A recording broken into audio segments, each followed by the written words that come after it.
Context is always Ladies and important. ladies and gentlemen, welcome back to Dinner and a Game, where we call bullshit. Yeah. Pretty much Oh, the all the timing of that. time, every time, we call bullshit. Good boy. So, welcome back to Dinner and a Game, folks. I am Ray, and I am your humble host for this evening's chaos-filled, whatever this will be. Tonight it is Friday, and on this particular Friday evening, we will be joining back in with this lovely crew of amazing folk as they try and navigate the verse that is the universe of Firefly. Now, we are doing this game in a little bit of a different order than standardly done. We did our session zeros and everything like that, and we did our planning for the game, but instead of jumping right into the main plot, we did an aberration of the let's throw them all together, but instead of doing the traditional we all met at a bar thing, we are doing our meet cutes on the battlefield at the Battle of Serenity Valley. So far I think everyone's in one place now, right? Yep, Yes. we finally all got together. Yeah, Finally. finally everyone is in the same spot. After 2 Three of us are. episodes. Yeah, see, No, three I of us told are you red it's as gonna lobsters. be 3 to 5 episodes. I knew where this was going. Oh no, you're good. Yeah, but three And of us are so- red as lobsters. The what? Ceviche. Three of us are lobsters right now. Oh yeah. That hit a little bit close to home. So yeah. But what we have here is we have a bunch of people who from all kinds of different walks of life. From your from your outer rimmer who joined the Alliance military to get away from it all and ended up right back out in the outer rim and in one of the worst possible situations they could be in. To the Alliance veteran who is just so seen just way too fucking much and is ready to get the fuck out of Dodge. To a double By agent. any means necessary. Yeah, by any means necessary, including blowing up a perfectly innocent young man. As one got- does. Who As got one you a did. present? I know he even got you, man. He even got you a present. God damn, Corey. I mean, Cold-blooded. I mean, not much more you can say about that. He got you a present and you blew him the fuck up. Covered in another man's mist. Yep, pretty much. We ain't never Oh, man. letting you live that down. Oh, I'm I don't fine. think there's a need. What, Corey? No, Nothing. scrap it. Yep. Sorry. So, but what we have next is the resulting situation as we also have a former independent pilot, not independence, but actually independent pilot and business person who was just trying to come back to planet to save their family. That went really well. It went What? really well. Swimmingly well. We have an Alliance double agent who is is ready to bail and join his browncoat sympathizers, but unfortunately that didn't go good. And then we also have a former actually an Alliance, no sorry, a browncoats pilot who was actually chaperoning in one of the browncoats commanders on this battle scene, and who unfortunately had his co-pilot, who apparently himself was some kind of double agent, and sold them out, and they got shot out of the sky. At which point he promptly shot them in the head. Oh wait, I've got Jonathan and Az in the wrong places. Let me fix that real quick. Yeah, see, that was a hell of a shot too. Yeah, he pulled a all or nothing type situation on that. So if he made the shot, the guy was dead. If he didn't make the shot, well, it wasn't gonna go good for him. But the good news is he made the shot. That's one of the big things about this game. For those of you who don't know, this game is using a system called the Cortex system. The Cortex system is a very heavy story design system that is designed to be very, very narrative friendly. We have dice rolls that are built on the standard set of polyhedral dice for D&D, except you don't use a D20. Yeah, And- nice. Huh? What? Dice. I need to get my dice. Oh yeah, everyone should have their dice by now. Yeah. But the big thing about that is that you guys don't have set target numbers. Like in D&D, you have your 2-hit or your target number you need to make for a skill roll. In this game, the GM also has a dice pool, and before you guys do anything, I create my dice pool, roll it, and use that to set the target number that the players have to beat. So if I'm rolling crappy, you guys have a great night. It's a contested roll system. Yep. Well, thank you, Listen. Now you ruined everything. I was going to keep that for a surprise. So tonight I am joined by these lovely people who are going to let me traumatize and torture them once again. Exactly why, I don't know. They just seem to like it. It's Because Well, we Ray- like emotional damage. Yeah. Look, Ray, I just Especially want to Lissa. feel something. I want to feel something. I just want to feel. Not as much as our characters are feeling right now, but something. Something. I was like, Yeah, exactly. I was like, Corey, to quote some of my friends on that one, I resemble that statement. So Why do you think I'm on 3 TTRPG streams at the moment, soon to be 4? I run currently 4, actually 5 now, RPG stream. But let's go ahead and say hi to everyone who is joined us this evening for their personal dosage of emotional damage. Let's go ahead and start out. Let me see if this is working today. The other game, this was not working. It is working! Dagbot was not working the other day, but now he is. He's back in live. Corey, how are you doing today? How was your day? It's okay. Good. It's okay. It's been a day. There usually are days because those come before the Yep. nights. Yep, it's been a day. We'll leave it at that. And who are you playing tonight? I am playing Clayton McCoy. And Clayton Yeah. McCoy is. He is a former Alliance surgeon in training turned frontlines medic who is having a really bad time. Well, we hope it gets better, but we know it won't because you're in my game. Yep. Yeah, So sit back, relax, and enjoy your trauma, Corey. I always do. And if you guys want to follow Corey's content, the link for that is up in chat right now. Also, we have Kel. Yep. What is up, sir? How you doing? How was your day? Started off rough, but got a little better, especially getting a haircut because that was desperately needed. It was getting a little too hot to have that much hair on my head. Absolutely. Same. I'm just thankful that most of my hair has fallen out, so I don't have to worry about that so much. But it is getting on a long time for that. So who are you playing this evening? I was like, I'm going to be playing Mitchell Bates, or as he is soon to be known as part of his extraction, Stephen Knight, the Alliance turned browncoat spy from the core planet. So he was actually a rich kid who's trying to do right. He ain't He going was to be a- rich much longer, He was though. a rich boy with a conscience, and look where that got him. Shot. I was a rich boy. Well, shot, Burned, well, sunburned, I should say.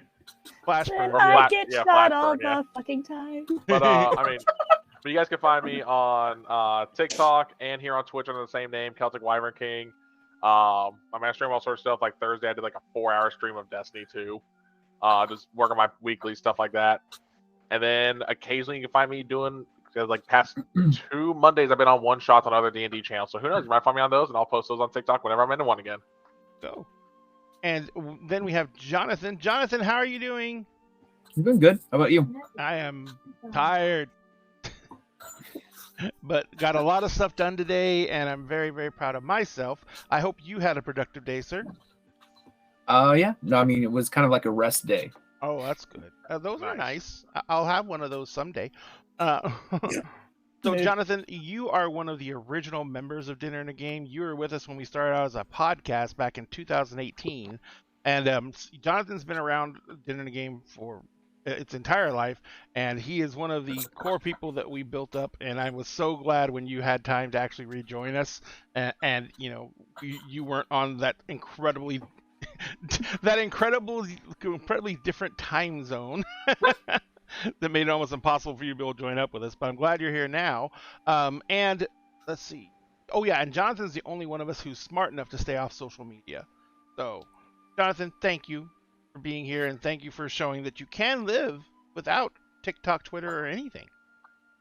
You don't necessarily it's have probably a bane to people like Mark Zuckerberg, but I don't know. Seems kind of nice. Well, Yeah. if we can all be a bane to Mark Zuckerberg, we're doing something right. So There you go. you're just ahead of the game. Next, not a bane to Mark Zuckerberg in any way, shape, or form, Geek Girl Lissa. Hi, I do all the fucking things. She does every single one of the things. So how are you doing today? I'm doing all right. I have the spoons, which I did not yesterday because I did the adulting. Adulting sucks. We all know that. So who are you going to be playing this evening? I'm going to be playing Mariana Redfield. She is a merchant that her family is from Hera. She came here to try and save them, and they exploded in front of her. And I always do this at least once when I'm doing the introduction. Jonathan, I forgot to ask you who you're playing tonight. I am playing Wyatt. He is a independent pilot who is currently a little preoccupied with trying to keep his immediate supervisor alive. You're not my supervisor. Well, I'm doing what every good employee does. They keep their supervisor afloat. There you go. You make sure that he looks good so you don't have to. Anyway, and finally we have As I Was. Hey, Oz. Hello. And how are you doing? I'm recovering from being sick, but it was just the flu, so I'm gonna take it. I'm good with having just the flu. Yeah, it's one of those weird What things a world about to live in. yeah, where you're happy to have the fucking flu. Yeah. Never thought I'd get to say that, but yeah, I just have the flu, but I'm getting better. And tonight I am playing Natha Vesk, who is from the Rim Planets, and is having a real bad time right now, but that's fine. Everything's fine. We're just gonna get the fuck out of here. Yeah, man. Because the Alliance was not all it was cracked up to be. Who knew? Who would have guessed it? Who knew that the the horrible empire that controls everything and suppresses people on a regular basis would turn out to be bad employers. Yeah. Who knew? But yeah, you can find me here every other Friday, as you can see, as I am currently here. Yep. But other than that, you can find me on the Figment Collective. Most weekends we stream a lot of World of Darkness stuff, and as you were saying, you can find me at As I Was, because I think I'm funny. On most social media. I recently got Twitter. I don't understand it, but I'm working on it. To be fair, nobody understands Twitter. Not That really. makes me feel better. Thank you. Yeah, no, Twitter is a lawless land. It's very much in the vein of Reddit. In fact, Reddit takes posts from Twitter, and Twitter takes posts from Reddit. So you're fine. Yeah. Okay, Yeah, so- perfect. The only I've thing been people on like Twitter about 10 years. No clue how it works. I have had it. I got mine in 2009. Jesus. Yeah, I've mine had for a Twitter. few years. I've had Twitter for a while. Your Twitter customer service number is 3. Not quite, but close. So, good God, that was It's actually 27. 27.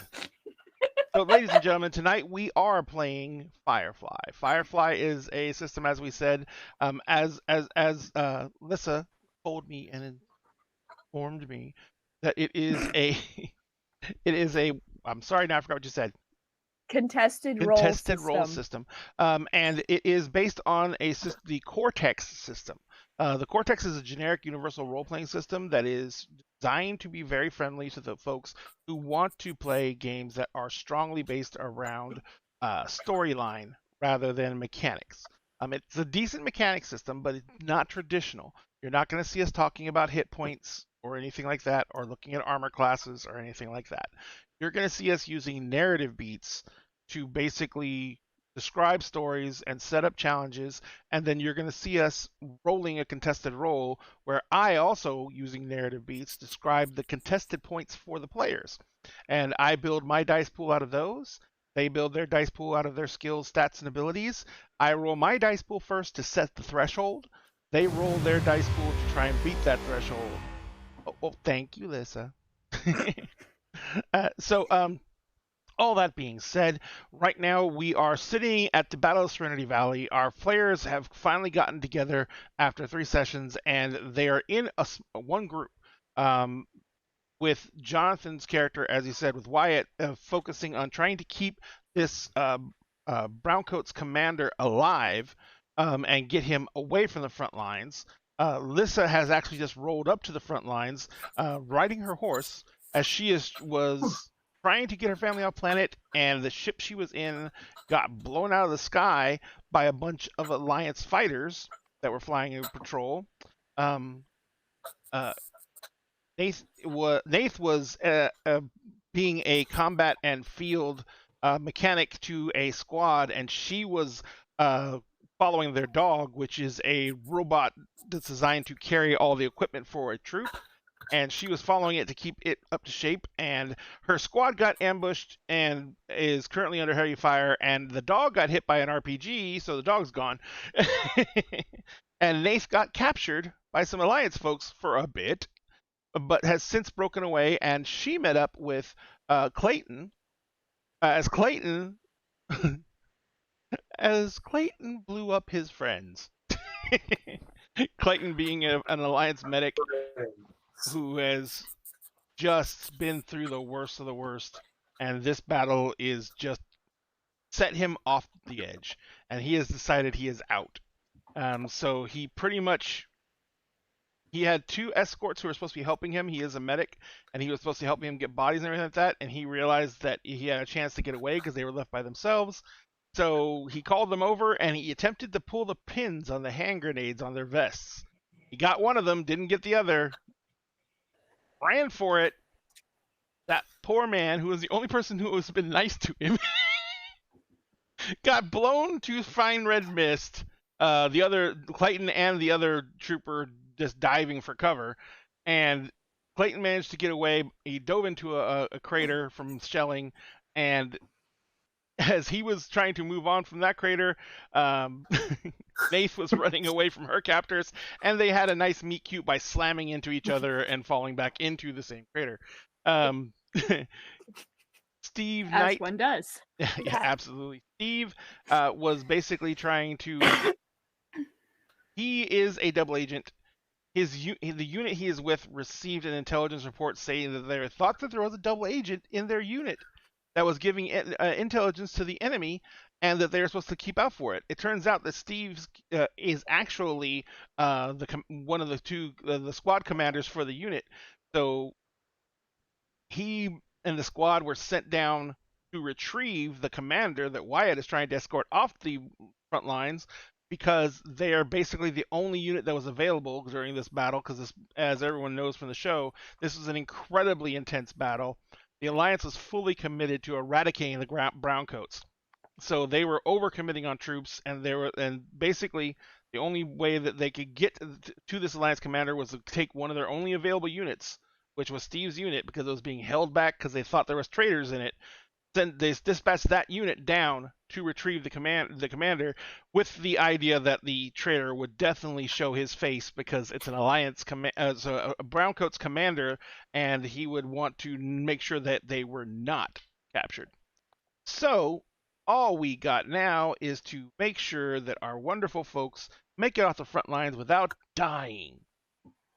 So as I said earlier, Wyatt's ship had been shot down. The co-pilot on the ship had actually been giving away their coordinates, and they were brought down out of the sky by fighters, the same fighters that actually took out Lissa's character's family. And so after that, Wyatt woke up in the cockpit, climbed out, saw that the commander and the co-pilot were gone, climbed up around the ship, and then caught up to them and managed a perfect shot on the co-pilot, and basically put a bullet in the center of his forehead. From that point, he and the commander were moving around the ship and trying to get cover and trying to find a way off. It was about that time that Mariana, Lissa's character, rode up on her horse, and at the same time, Nath and Clayton who had been running from the lines after all the Alliance troops and all the Browncoat troops had just interchanged fire and Stevens' unit had come up to back them up, and there was a huge firefight going on. As that happened, Steve booked it in that chaos and abandoned his unit. And so all three of them are kind of like, it was kind of funny because Nath, Clayton, and Steve all met on the battlefield searching for browncoat gear to put on. Well, no, I wasn't trying to search. Remember, I was trying to book it like you said, but you bought 2 opportunities, so I got shot and was bleeding out, so I was on the ground. They found me trying to get seeing if I had any gear. Oh yeah, they were gonna loot you because they thought you were a dead body. Yep. Tried to steal your pants, and then you were still alive. It's fine. It's fine. I'm still surprised Clayton didn't go, I'm still taking his pants. Nope, all Clayton did was put a gun in my face. I gotta say, I would have shot him had it not been for his communicator. Uh-huh. I wouldn't have believed you otherwise. Yep. Oh That's yeah. fair. Basically, Steve proved that he was a traitor. Good So enough for me.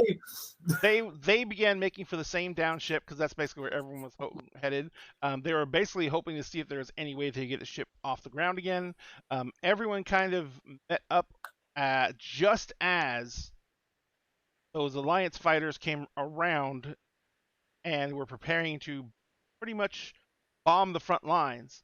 And I think it was Wyatt, wasn't it, who saw the Alliance troopers coming? running along the lines, coming back towards them, and the Alliance, a large unit of Alliance troops was coming towards everyone. And so at this point, that's when the bombs started falling. They took shelter as best they could. It was basically, for the most part, the Firefly equivalent of napalm, and there was a lot of incendiary action, and some poor folks got kind of fried in the process, and that's kind of where we left off. If I remember correctly, we left off by getting the general on kind of little pallet made of tack vests, right? Yeah, so we made like a makeshift body bag like, for him. Yeah. So what had happened was, it was tactical vests and my saddle and shit. My horse tack. Yeah. Hey, look, Sparkles isn't using it anymore, so it's fair game. Oh yeah, and I killed Lissy's horse. You killed my fucking horse. And the funny part about How could I forget about killing Sparkles? Oh yes, and me having a blonde moment and going, does this look like a wild mule, or does it look like it came from my family's ranch? Yep, the Browncoats had dispatched a mule to try and retrieve everybody and bring them back. And it got hit in the shelling too, so there was no more mule. And Liz was like, is this like a regular mule, or is this like a super big mule? How's it moving so fast? The other funny part of that too is, like, right when you're about to say that Sparkles died, Liz just happened to make a part of her backstory right before you said it. Yep. And then I killed him. Which, you can't blame me for that, because I did not preempt that by saying this is something for your backstory, and now he's dead. Yeah. Though the other thing too, before we get to that, Jonathan did potentially stabilize the general. Yes. Too. With no medical supplies whatsoever. Nothing. Just a ripped T-shirt. I'm just like, rip bits of T-shirt, like The moment we'll pack some mud in this. We'll pack some mud in this. Yeah, just make some makeshift. Rub some dirt in it, it'll be fine. Yeah. Absolutely, everyone Look, knows that works. I spent some time on a ranch. I'm using ranch cures right now. Yeah. It's cow urine boiled down. I didn't have that, so All right. I mean, so, there was a horse nearby. You never know. I didn't say horse urine. I was very specific. I said cow urine. Hey, Look. substitute. It's a substitute. All right. So what? At this point, the commanders stabilized. Those of you who were like kind of hit by the napalm partially are in a crap ton of pain. Like I said, your skin's all red. It's blistered in places. If I remember correctly, we also utilize something from my bag to at least numb us enough to be able to keep going. Yep. Okay. Making sure it's not still a problem. No, it's a topical analgesic, which gave you the ability to actually continue to move. And if I remember correctly, you had secured the commander up to the horse, and you were basically trying to get away from the battlefield. Not on the horse. We secured it, and we're dragging them. We were heading that's because the horse is dead. Yeah, you're dragging the Travios. I made it even worse. Did you say that, Ray, just so you could reiterate the horse is dead a third time? Maybe. Yep. Yeah, because if I recall, I know Steven was helping pull it because they got one bad arm because the arm that was shot was their trigger arm. Yeah, I believe my phrase was, well, you can get on the other side and use your good arm. Yeah. I want to say it was like the two people were pulling, and we were heading towards a ravine that led into the city of Serenity. Where were we heading directly? Was it in Serenity? Has been bombed at this point. It does not exist. We actually hadn't decided because it had been proposed that we could go up the way they don't think we're going, or we could go down the way that would be obvious, and we hadn't really decided which way to go yet. Yeah, because we were still trying to decide who was pulling, because Steven's got no problem pulling, because again, they pretty much only have one good arm right now. Well, you are technically patched up with a numbing agent. You could use it, it's just going to suck later. That is a future you problem. Future you problem. I did specifically give you. We need you on board with a now problem, not the future problem. Wait. Did we give me enough numbing agent for both the burn and the bullet wound? Because I know we two separate situations. I know we plugged it. That plug has a numbing agent in it. We rolled with that. I took away. I forgot about that. I took away 2 complication points with that. Yep. Out of your 3, you're in a much better condition. Well, I only had 2 complications. I thought we only stepped it down once. I believe you were up to a D8, and I brought you down to a D4. No, I was at a D6 because my complications were I've actually been shot and I'm bleeding out. Because I rolled 2 1s. That's a D8 then. That's a D8. Well, those are 2 different complications. Oh, yeah, it starts up. Yeah, that's right. Yeah, that's I bumped you down to a D4. You're now just like, I guess, sore and stiff would kind of be what it is at the moment. And later on, it was not 2 complications. It was 1 complication. Been shot and you're bleeding out is 1 complication. Oh, I thought he said like there were 2 like shot. No. I was like, oh yeah. Yeah. He's been shot and he's bleeding out. So it's like therefore you were bleeding 1 complication, but it was stepped up once because he basically got 2 1s. Well, now it sounds like he's trickling out. No, it's just what am I, a faucet? The slow drip. Slow drip. What am I, an IV? Eventually the drip stops. Look, it sounds like we basically put a numbing agent on a tampon and shoved it in the hole. That is pretty fucking accurate, actually. Actually, more like insulation foam. Thank you. It's more like insulation foam with the numbing agent. I was gonna say it's like insulation foam. It's just that insulation you spray it in and it swells up. Exactly. Yeah. It's only going to hurt when we take it out. It's fine. That's once again a future you problem. It dissolves. It dissolves. Yeah, that's a later problem. Thank you. What was that? That would be. I have a sound mixer that has. Oh no! Nice. Oh no! All right, so Ray, did you say they dropped napalm on the Vale, like the area? Yes. It is still actively on fire. Yes. That's why we're as bad off as we are, because we fled through the fire. Yep. Great. So then let's not fled up to the fire. Let's keep going down. Down. Exactly. Yep. Okay. So. Just to reiterate from last episode, gun is out, and I'm ready to shoot things. All the things. Yeah, because you almost shot me. and I am planning to be like behind whoever's dragging the general, because I would like to be able to make sure that I can keep my eyes on what's going on with him at all times. I don't know these people. I mean, like, I trust them enough to drag him. If I remember correctly, Steve looks like an Alliance soldier that's a prisoner currently. Look, I trust them to drag him as long as they're not hurting him. I just want to make sure that I can shoot people if I need to. Whether that's these people or not, we'll decide later. But right now, I just need to keep them safe. I can't remember. Nath, did you give me back my communicator after you verified that it was, that was crappy tech? Absolutely not. I was gonna say. I couldn't remember if you did it. Because that way I could flash with Jonathan. Yeah, Nathan's still like walking and just being like, "Oh, this Right. is this Yeah. is so bad." I do have one more Okay, you question still though. have it though. The Alliance communicator that I have, is it something that can only send messages, or is it something that can receive messages too? The one that Steve had? The one that the co-pilot had. We found it in his Go kit, Oh no, it can receive and send. like police walkie-talkie style, or like is it something else? No, it's a what they call a narrow band transmitter. So basically, it Okay. only transmits like on. If it was like an FM radio, it'd be like it only transmits on 101.765, and that way there's only one other band signal that can pick it up, and that's the other communicator. And there's going to be very little cross bleed across any of the other frequencies, so it's very hard to pick up because it's, like I said, narrow band. But that also limits its effective range. Cool. Did it receive anything? From it, well, he hadn't used. That wasn't what he was using to send out the signal.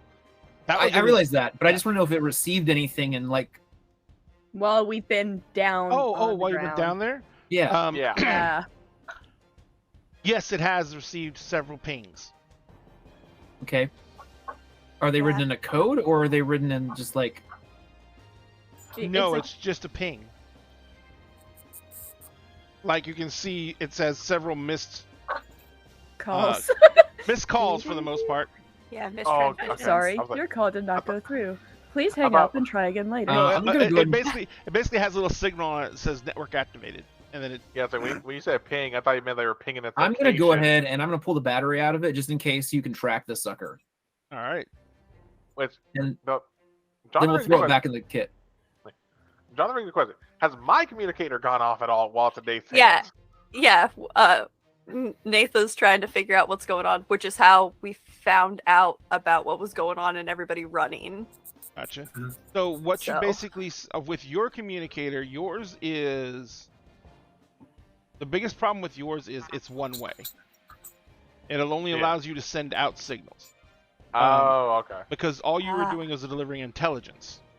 And you knew that if you were going to get out of this, you were going to have to find another way to contact the Browncoats Resistance's headquarters to get out.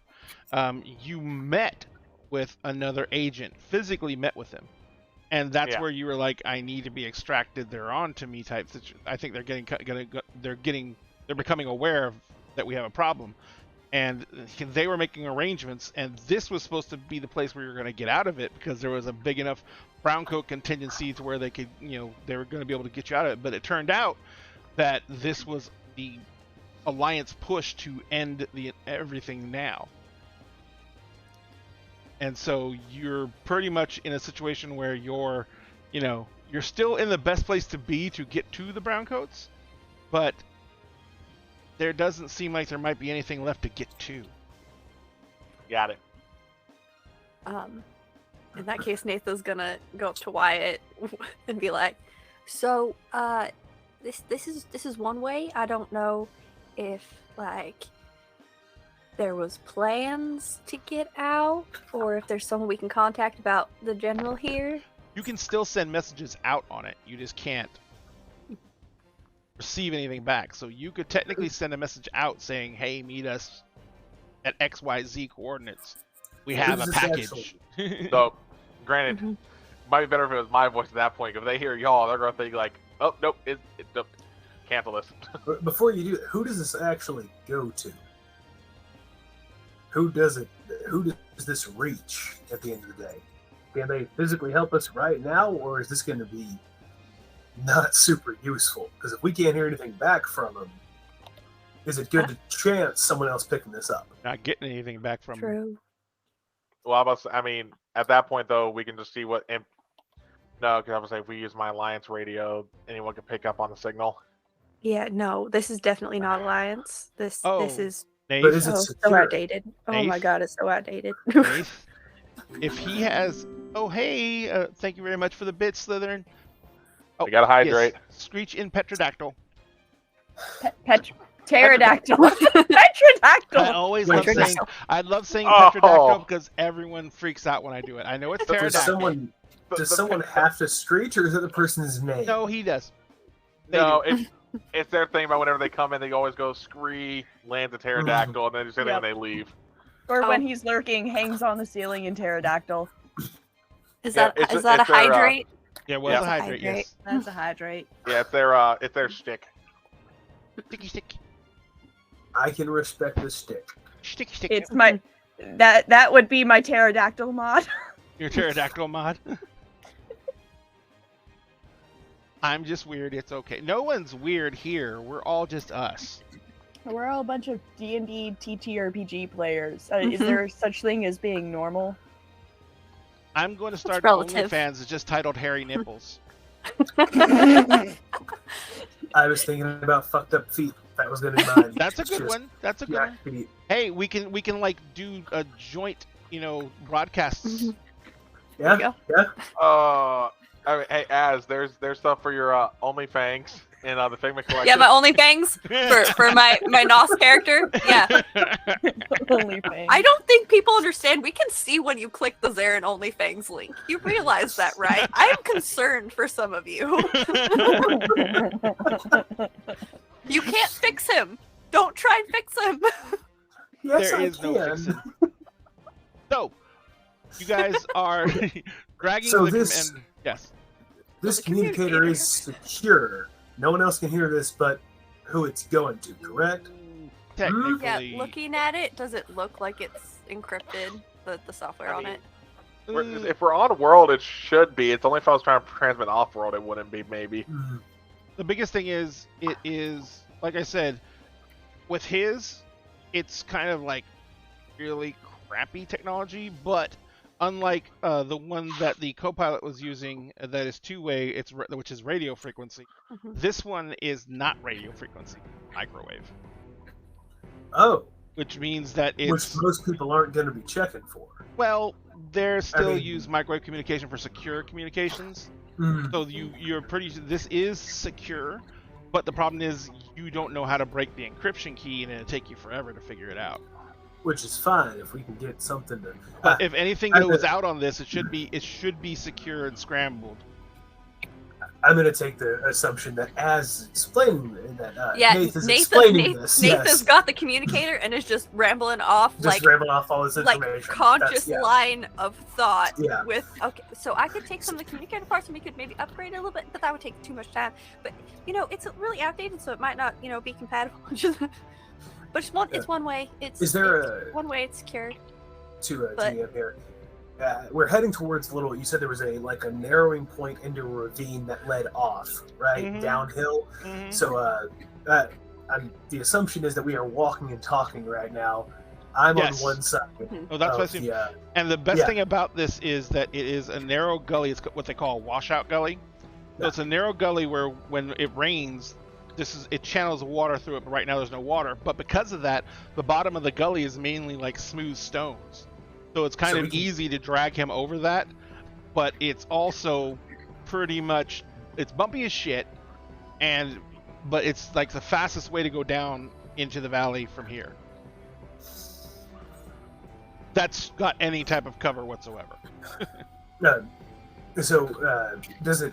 From what we can see, does it wind through? I'm assuming most gullies do take a certain path, so we would Yep.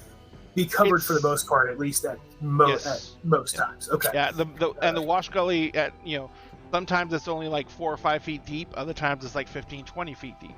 And the further it goes down, the deeper it gets. Okay. Just gonna assume we all kind of saw that and are going that direction. That's kind of what I'm going with here. Yeah, perfect. I'm thinking with Wyatt on one side, me on the other, with Jonathan. Not Jonathan. Wyatt, I got two. Wyatt in the back. Steve I've heard is you. dragging. Steve is carrying. I figure me and Steve on either side, so that we can both handle a firearm if absolutely necessary. Yeah, but With because Wyatt.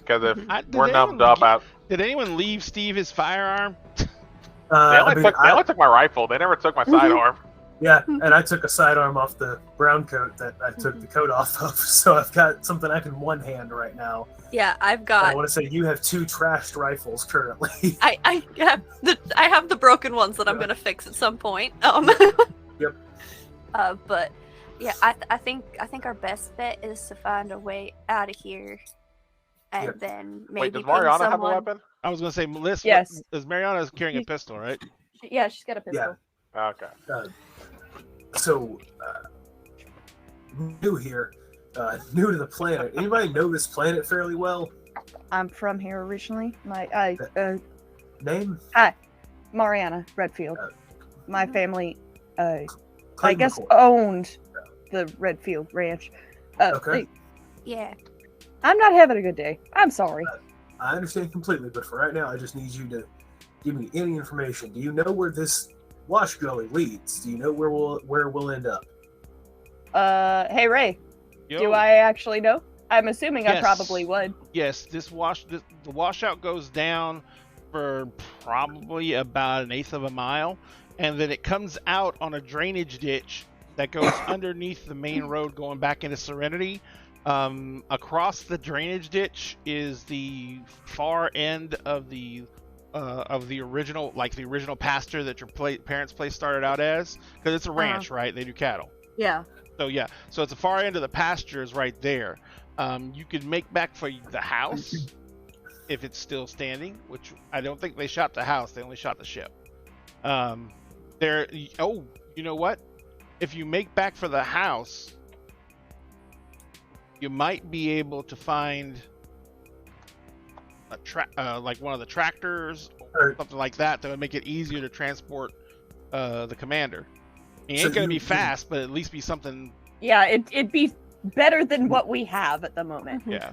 So talking about, if you have vehicles at your family's place. You have a vehicle you can utilize. we've got a couple different things. That sounds like the best bet right now. Then, for us to follow this, get to your house, seems like the best bet. And once we get there, I can at least take a look at the commander and make sure he's gonna live. I only take a passing glance at the patch job that's been done on the commander. I give it a passing glance and don't look at it yet. I see there's no active blood coming out of him. Pretty much. Yeah, I fixed him good. Relative to the amount of supplies I had, I did very good. Yep. I'll be the judge There you of go. that. Yeah. Okay. If I remember correctly, Beggars can't be choosers. because you were there with Mariana with the commander, and I'm sorry that Alyssa isn't here for this, but didn't you ask Mariana if she had a tampon on her? No. Yeah. Oh No, I did not. I thought you did. No. I don't know why. No. No, Lissa. Because Alyssa Was said. like, No, why don't Liz you was have making one? jokes that's what I should be using. Oh, okay. And I said, yeah, you're probably right. That is probably what I should be using, but I don't have those supplies, and I'm I making remember jokes there was what I something want. in the conversation about that, and I was Yeah, just like, we're talking about what's in a med kit. Yeah, what's in a Yeah. med kit, Yeah. which he didn't have. So. So if we get to the house that's down there, We can at maybe least we can get regroup. some sort of vehicle. That way Yeah. we're not dragging this gentleman around. We can at least make a plan on how to get off planet, because that's my only goal That- right now. We need to get off planet. They're not going to stop. They're going to keep. Yeah. They're not going to stop. I think we might have a minute, seeing as they firebombed the whole hill down to here. There's going to be some time before they can start moving troops adequately through the I area. mean, they're going to have to reload and all that, so it's yeah. going to take a good And amount they of might time. keep firebombing until they're satisfied. Yeah. But we should have. I would know this, given my history and how long I've been fighting. About how long, realistically, before they're going to risk sending their soldiers, despite the fact they just firebombed some of their own soldiers. How long until they would be pushing more to come down the hill after They this? They wouldn't firebombing? be able to convince anyone to go down there for at least 30 to 45 minutes. I was just thinking about an hour. Napalm burns hotter than shit. And it burns for a long time. Yeah. It Yeah, burns wait, until it and runs this out of is- fuel for the most part. And this is future sci-fi napalm, so Yeah. it's probably worse. Yeah. Though one thing too to kind of help to the whole, Mitchell dying, because I've showed this last episode. They're gonna rip off their dog tags and throw them to the nearest body, and hopefully it gets all charred up with them. You said it. You said it when we took you away that you ripped off and Mhm. tossed them. Okay, I can't remember if I did or not. Okay. I did not. Yeah. And that's when you were still out on the main field on the other side of the lines. Okay, Now yeah, you that was after crossed you put your over. gun in my face. That's So right. yeah, Yep. you know, Yeah. you basically were on the other side of the lines, and there was a bunch of Alliance and Browncoat bodies laying all over the place Yeah, that are that's right. I remember now now. basically charcoal. Mm-hmm. And All right, so you guys. probably worse than that. If it's napalm, they're going to be gone momentarily. Yeah, They're- melted they're- dog tags. Yeah. Well, Yeah. depends on what they're made out of, but Yeah. yeah. So I must say, because even like dog tags, they like back in Vietnam can survive napalm to a degree because they still had to, identify in case of accidental danger closes. That was what the Yeah. whole purpose of those things were. So yeah. Mhm. Um, So Uh, you guys are moving down the washout. Yeah, we're going to Um, move down and basically let Mariana lead us whatever direction we need to go. So we have a little bit of time. And I guess between Steven and Clayton, we would Yeah. have a good idea of what this tactic would be, and we could at least move at a not too quick of a pace. It's about an eighth of a mile down to a like a drainage ditch that Mhm. goes under the main road. Yep. How long is that drainage ditch, and how big is it? It's about 5 foot by 5 foot, and so it's gonna be like you're gonna have to go bent over to get through it, and it One of us is going to have to it drag. goes about 40-50 feet. Okay, so it's not super big. Okay. But it is a Okay. dried out washout, so it's not like there's going to be a ton of standing water or anything like Yeah, that. yeah. Yeah. Okay, so eighth of a mile. As you're going It's through the that- gully, you do hear those fighters zooming around overhead, but you don't see them ever come like directly over the washout. Okay. Yeah. Occasionally, you hear them open up with their guns, though. Do we hear which direction? Is that they're open? It's really hard to make out because you're way down. Yeah, It's it's echoing all over the outside. place. Is it coming back from the direction of where the ship was, or is it Yes, coming from like a coming back from the different direction where the ship was. Okay. So they're just trying. They're currently, I would assume, trying to make sure that whatever was there is now. They're dead. cleaning up. Yeah, exactly. To be fair, they were looking for 2 brown coats specifically, a pilot and a captain, and there are 2 dead brown coats down there, minus their coats. So Minus their coats. minus their coats and pants, minus their pants. Minus their pants. Oh, we lost Az. Oh, no. We Yep. did lose Az. She's been frozen for a while on the screen Oh. at least. I Yeah. don't know they were frozen. We'll be back in a second. We're gonna have to take everything around. Every time. Which screen am I Yeah. on? Yeah. I need to make another To, live scene so I can adapt it to make sure. That's if ever To, When Az- Az leaves, that we're not. Well, she I was didn't gonna leave. say- She dropped. Yeah. I Oh, was saying, yeah, I believe you know what I Az mean, is though. supposed to be above me, right? Yeah. Normally, Az is above me. I don't know where normally Az is. I find funny. I didn't even Oh, move. Az is actually. Corey, you're normally in the bottom corner, Mm-hmm. so Yeah. you're below me. Az is usually above Cal. Yeah, me and Oh, Jonathan okay. didn't move at all. Nope. Good for Perfectly you. s- I keep getting cut in half. I mean, Just- Tickle and Ray. Oh, the thank armpits you here. so much. no, but no, I was going to say, to quote Sam, "Curse you, sudden but inevitable tech issues." Yes, sudden but inevitable betrayals are what tech is for.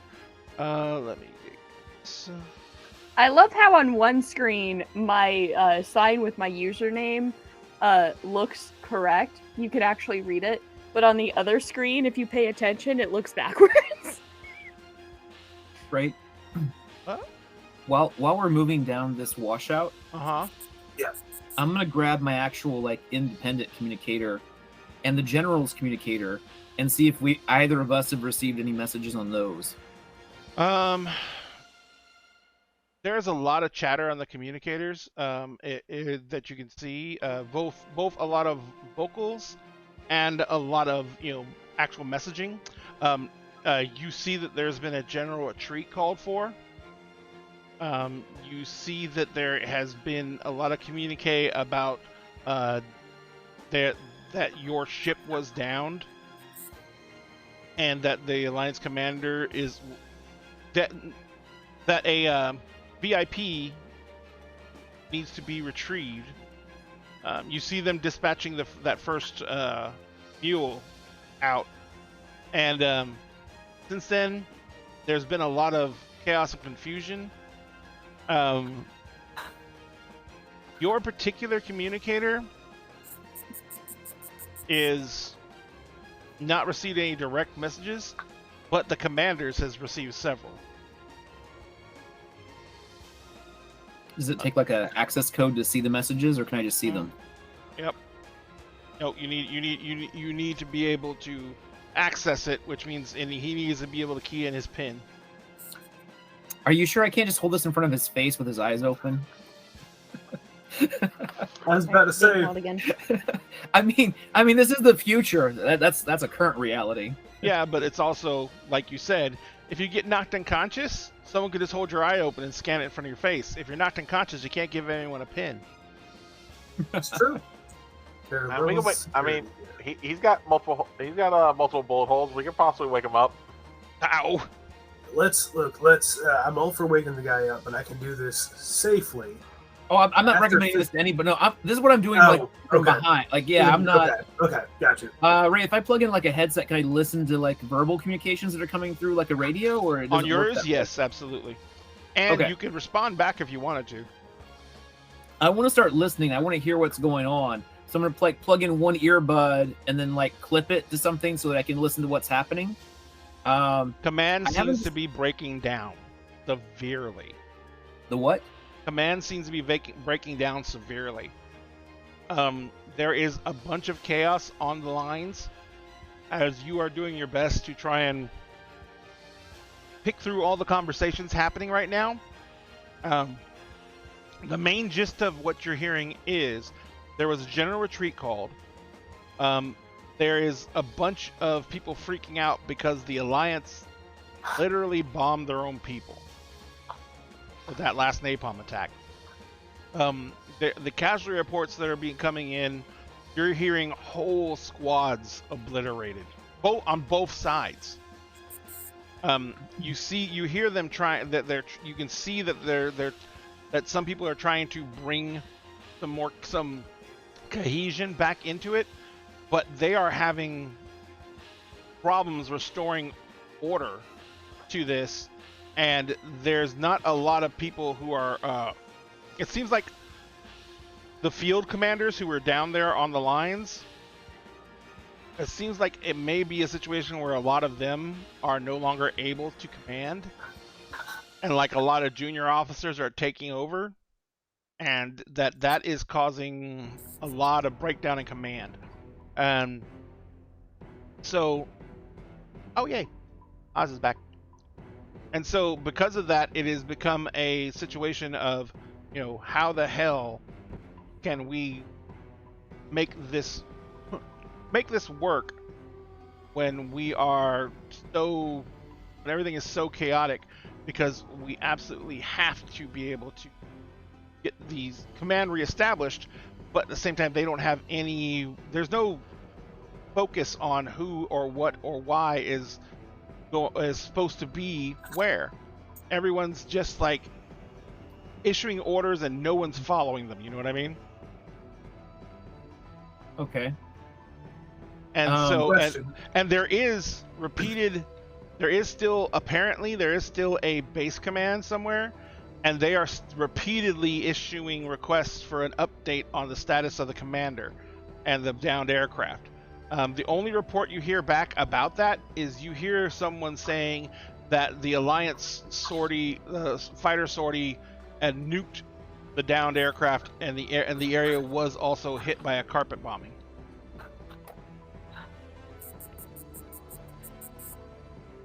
So they're basically everyone's refusing to go try and find the commander because they are all assuming he is completely fucking dead. I actually kind of like it that way at the moment. I have a safe assumption. Question. But command's still trying to get people to go down and check. It's just that without actual veteran commanders trying to make them people obey it. The junior commanders are getting absolutely no luck in trying to get anyone to try and go down there, and the retreat that was ordered is turning into a complete rout. as as browncoats are literally just abandoning their line. Welcome back, Oz. Hello, sorry, we're having an electrical storm. Everything went out for a second, and I was just like, oh no. You get lots of storms. Question. We do. Pacific Northwest. So yeah. Wyatt has put a headphone in. I have no clue that's happened, but so I can't hear anything from his communicator. Mm-mm.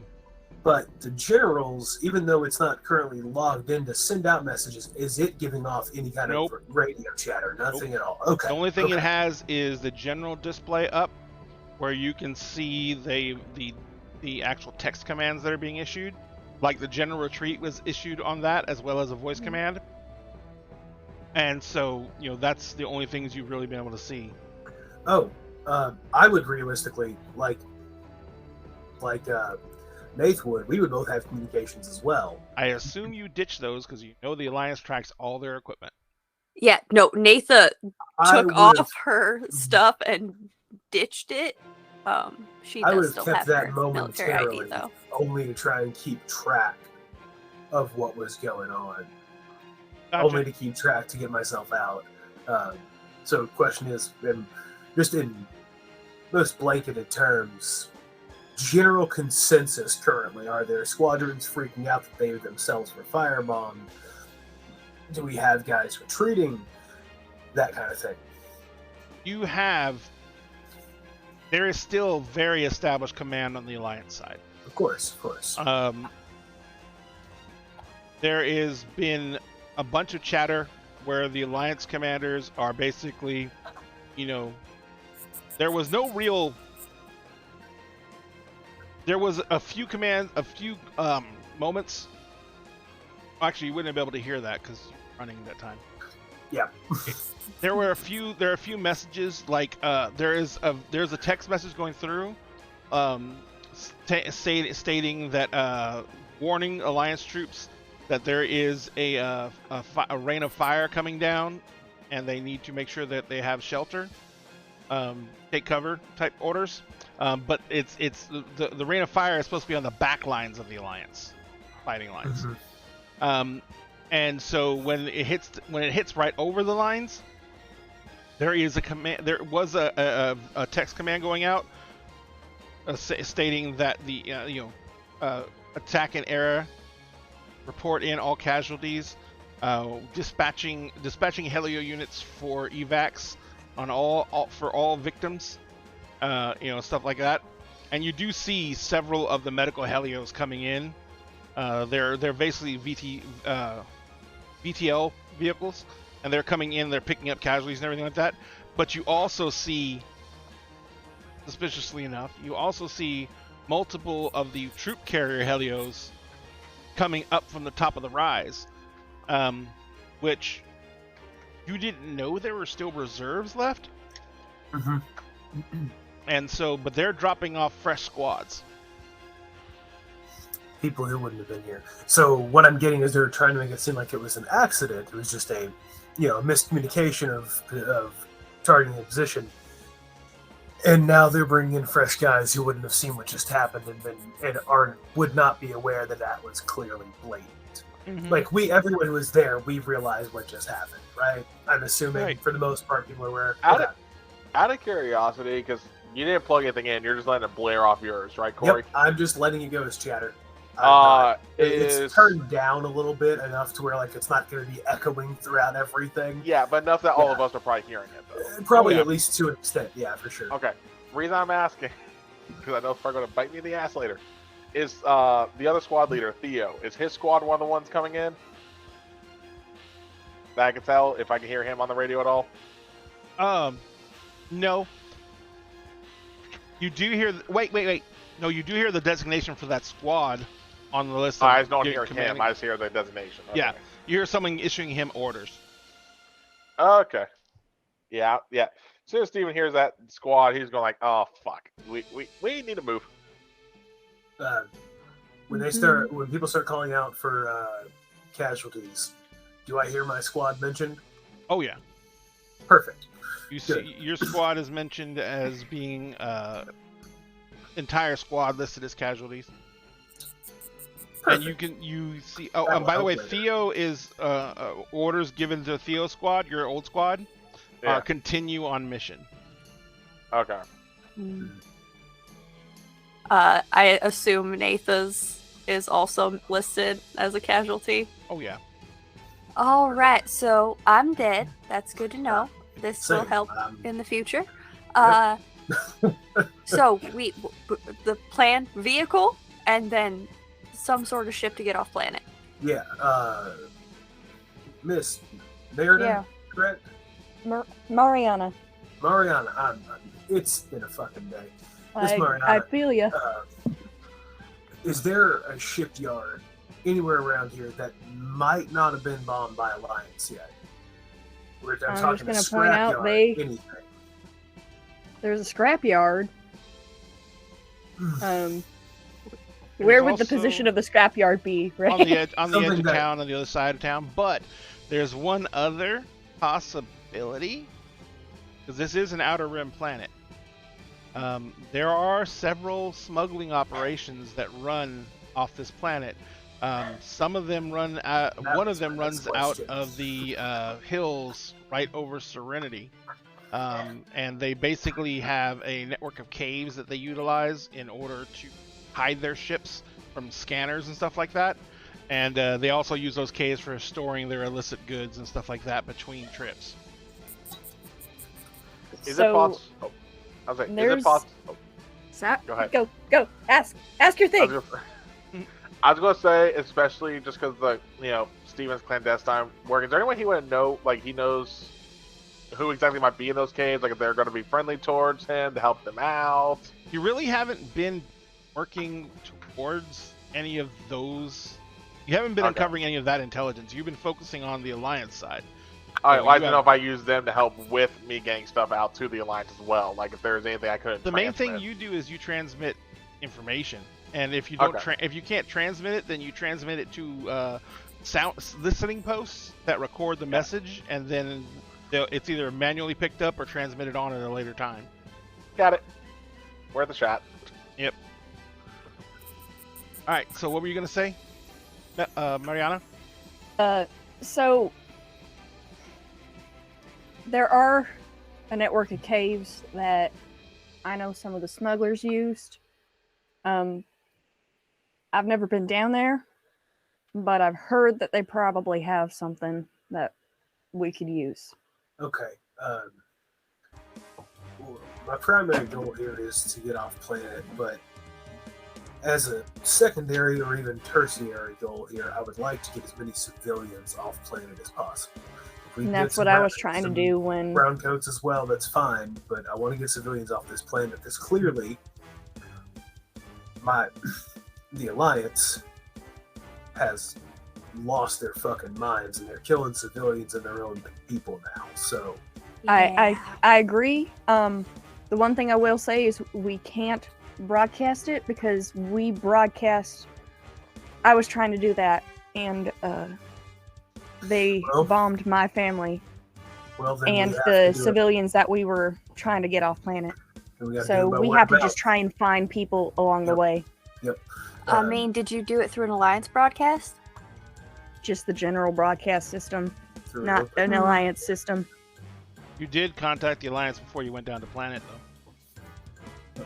Well, I mean, in order to get through the blockades, you kind of had to. Yeah, So, I mean, with the communicator I've got from that one over there, I mean, we might be able to do something with that. let's get to the house. Someone see about finding a vehicle. I'll worry about the VIP here. I'll try to get him patched up. You work on that communicator and see what we can do about trying to get a message out to somebody. Anybody who can be a message that we can get off this planet. If you need, there's clean linens in the house too. Do you You have guys need to be. pants? My father probably has some in the room. Yes. Anything but this god awful purple. I'll be happy. Okay. Yeah. There. Okay. If you guys need pants, clothing, we have. I had If it's a not variety gonna of be, family members. I was gonna say if it's not gonna be in your dad's clothes, and you have your cousins and everything like that, and Yeah, you like have the you do entire also family have- lived on the ranch. Yeah, and you just have field hands too. I do Yeah. have to add. I'm gonna ask you. Do you have anyone there my size? Because this coat ain't quite fitting me. I'm going to just say her dad was probably around the same size. I'm like 6'3". Her dad was probably around the Okay, same okay. size. Okay. I'm in some I was ways I'm hoping for a basing field Mariana's hand. family off of my own, and my Okay. my dad is 6 foot.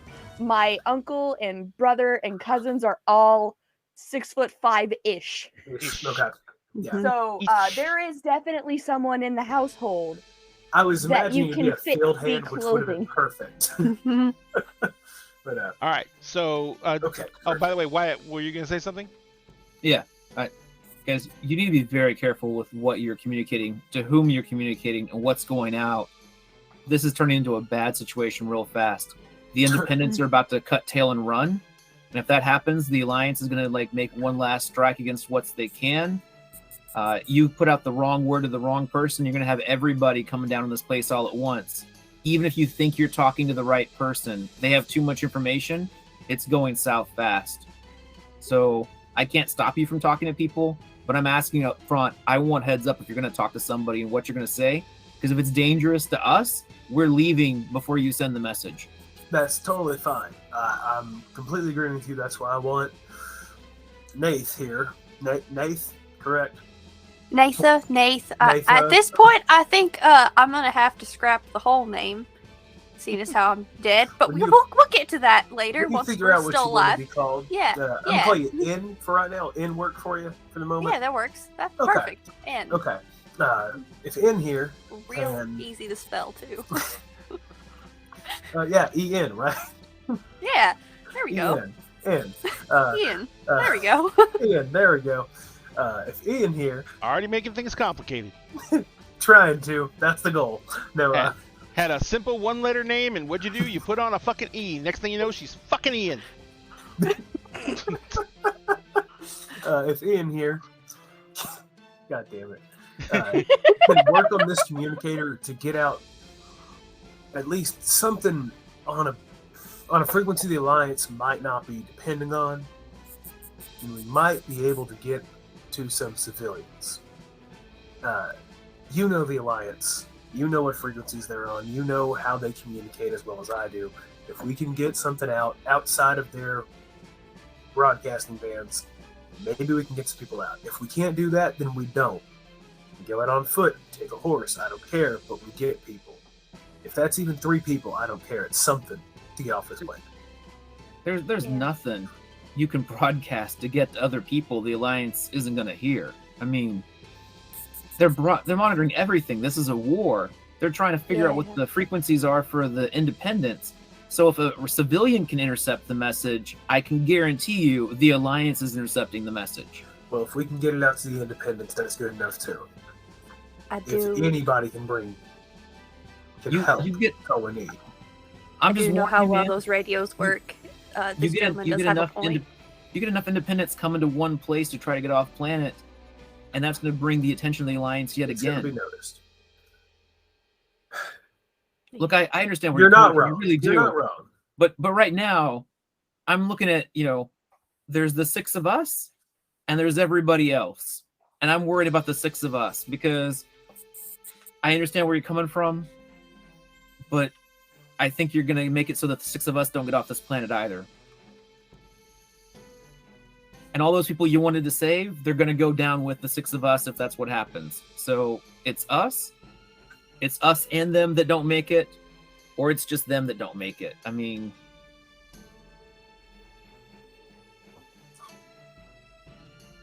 I hear but I'm what you're telling saying, you, and I respect what you're saying. I'm going to listen to you. I'm not in a good headspace today, and I will let cooler heads prevail. If I get a moment to get anybody on our way, individual, I'm not talking a group, if I can get 1, 2 people, a singular family, I don't give a shit, somebody to make up for the shit that I caused today, I'm going to do it. If you're not cool with that, you're not cool with that. We deal with it then. Fair? Yeah, we'll deal with it then. Okay. Let's go get to Yeah. the smugglers. About to say, I figure at this point we've made our way. We've at least gotten to the house. You've It's got been a hot you got minute. into the washout, and Yeah. you've got into the gully and everything like that. Remember, you're dragging a body with you, Yeah. so it's not. Is it a exactly- body or is he still breathing, Ray? He is a body in the fact that he is a body laying there, and every He's time dead you weight. check it, he becomes a live person again. So he's Okay. Schrodinger's body. He's Schrodinger's general right now. Schrodinger's general. I was gonna say, yeah, he's just dead weight when we're not looking at him. All right, so Yeah. you guys are you guys gonna like carry him through that culvert? I was like, yeah, you Um, said yeah, what, we're gonna 5x5? Yep. Gotta say, When- one of us can. I'm strong enough. I can literally like strap him. and Yeah, I was drag gonna say, him it's not through. like it's not like Yeah, that. it's We'd have to see who has a higher physical or labor. fine. What would you want from that if you were making this roll? Well, you're gonna kind of have if you put him on your back, you're gonna have to duck walk it.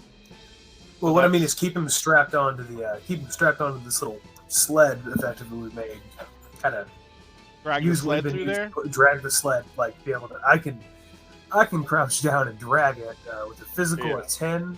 I feel like that's probably doable. Oh yeah, you're more brawny than me. Yeah, I mean, if we get one side and the other and then just kind of walk it up, we might be able to. Maybe. If we can pull it Gotcha. through. I'd prefer to do that than trying to go over.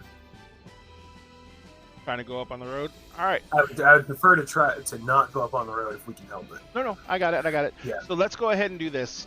Give me a physical and a labor roll. Okay. Can't really think of anything else that's gonna cover that. Yeah, I don't either, and I got nothing here. I mean, for unless one of your my, distinctions can apply. I mean, loosely veteran of the Unification War.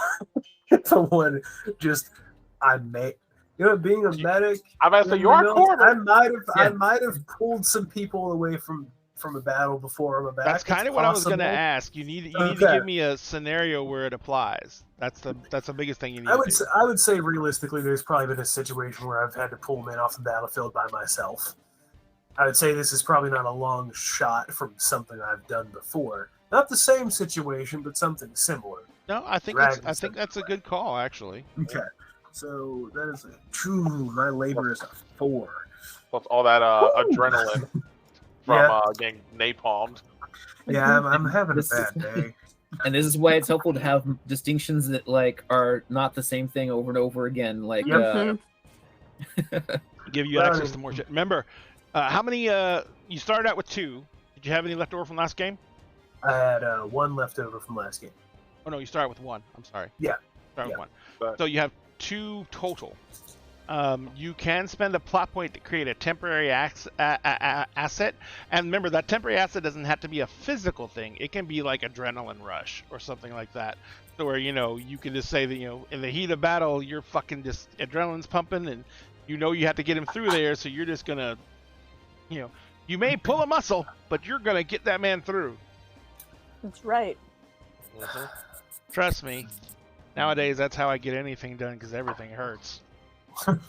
I understand. Mood. I'll say that's a mood, especially with the consoles I was lifting today. I'm gonna risk it with a Without it, D4, D8, and D10. all I'll right. risk it. That's a pretty good spread. Yeah, I mean, Let me give you a target number. Come on, you got the scory. No whammies, no whammies, no whammies.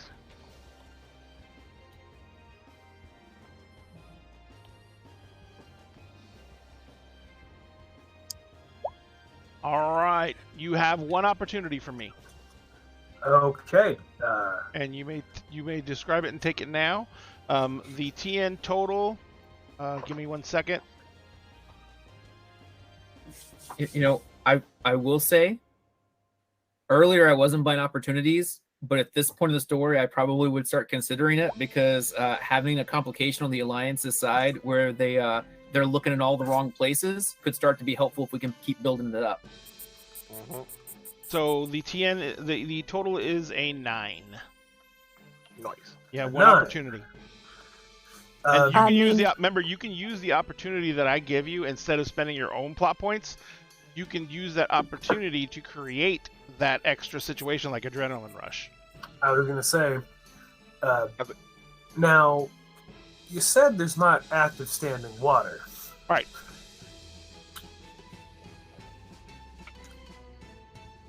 Realistically, I've been in enough culverts in my life. Mm-hmm. Typically, there's at least a small amount of sludge down the center that if you put your feet into that, you're gonna slip. Mm-hmm. But I should have enough space on the sides that I could pull myself through, and that sled could move a little slicker through that. Got it. What kind of benefit might that give me? That'll give you an extra. It's because it's an opportunity. That's how you're gonna describe the opportunity. Mm-hmm. Slimy slick culvert. You got a Mhm. 1d8. Or was it Cool. 1d8 or 1d6, Jonathan? I can't remember. I don't remember. I have to look it up. I'm about to say, is it? Well, I mean, if I took 2 complications, that put me up to a D8. 1 should It's be a D6 D6. then. It's cool. That works. So, do we want to And then- misdirect the Alliance with the communicator? Change the location of the communicator and ping for a rescue? I was thinking you might want to use mine. I've gotten about all the information Yeah. I can use here. You can do whatever you'd like with it. Got to take off with that communicator and put it somewhere else. Yeah, Unless we have you- to change the location. Unless you want to try and change like the GPS reading on the communicator. All right. How many of these communicators do you guys have? Just the That's- one. That's Just, mine. just That's his. mine. Yeah, I was like, I got rid of I've mine. been making sure Yeah. not to be active on it. I'm just Well- letting the stuff come through at the moment. I'm not at. As far as The only- anyone would know. I was like, let me rephrase it. I got rid of my alliance communicator. Nate stole my yeah. my independent communicator. You are a captured prisoner. It has been requisitioned from you, not stolen. Okay. I'm that's just right. inspecting it, alright? So I'm not doing anything with it, as It we does- discussed with... What was your name? I'm gonna look at Mariana. Steven. Do you have electronics in that house? It is a ranch. Yes, there are electronics. I'm gonna look back at N. Can you clone that thing so that we can have more than one of them that's just pinging locations? I mean, it should be simple enough. I mean, it's just a location. I'm I gonna just look- need something that tracks. Gonna look There's back at probably Mariana. like... You got any farm animals on here that like to wander far away from the ranch? That was exactly what I was about to suggest. Do you have geotags on them? Because I can take and ping that as Alliance. I You mean, can I have strap. enough. You can strap the communicator onto one of the animals and slap it on the ass, and I'd be fine. I mean, I that don't works need this after too. today. But, I mean... Well, the key thing though is we need to make sure there's a delay before they activate. We don't want them all to ping here immediately and then start wandering away. Fair. That's fair. I mean, technically, with the bombing, there could be a disruption in communication, and then we have to reset the system anyway so that it reloads. So it would just seem like We're having the this squad. conversation in Yeah. a culvert. Let me make this roll real quick. Yeah, yeah. So that way, when everything gets refreshed, when it comes back online, it looks like one of the squads that died is in the middle of the field. That is, Okay. once again, if your cattle have little geotags. Okay, that is a. And Mariana, you can decide that or not if your family uses that type of tech to track the cows. You know, it'd be like yeah, I think basically they the little probably ear do. tag has a geolocator in it from. They probably do, just because. Okay, Makes it easier to track. Yeah. What'd you get, Corey? my target number was a 9, right? Mm-hmm. I got a 14. 2 7s. Which is 5 over. So now you have 5 set over. the stakes. So number one, the highest dice I rolled was a D8.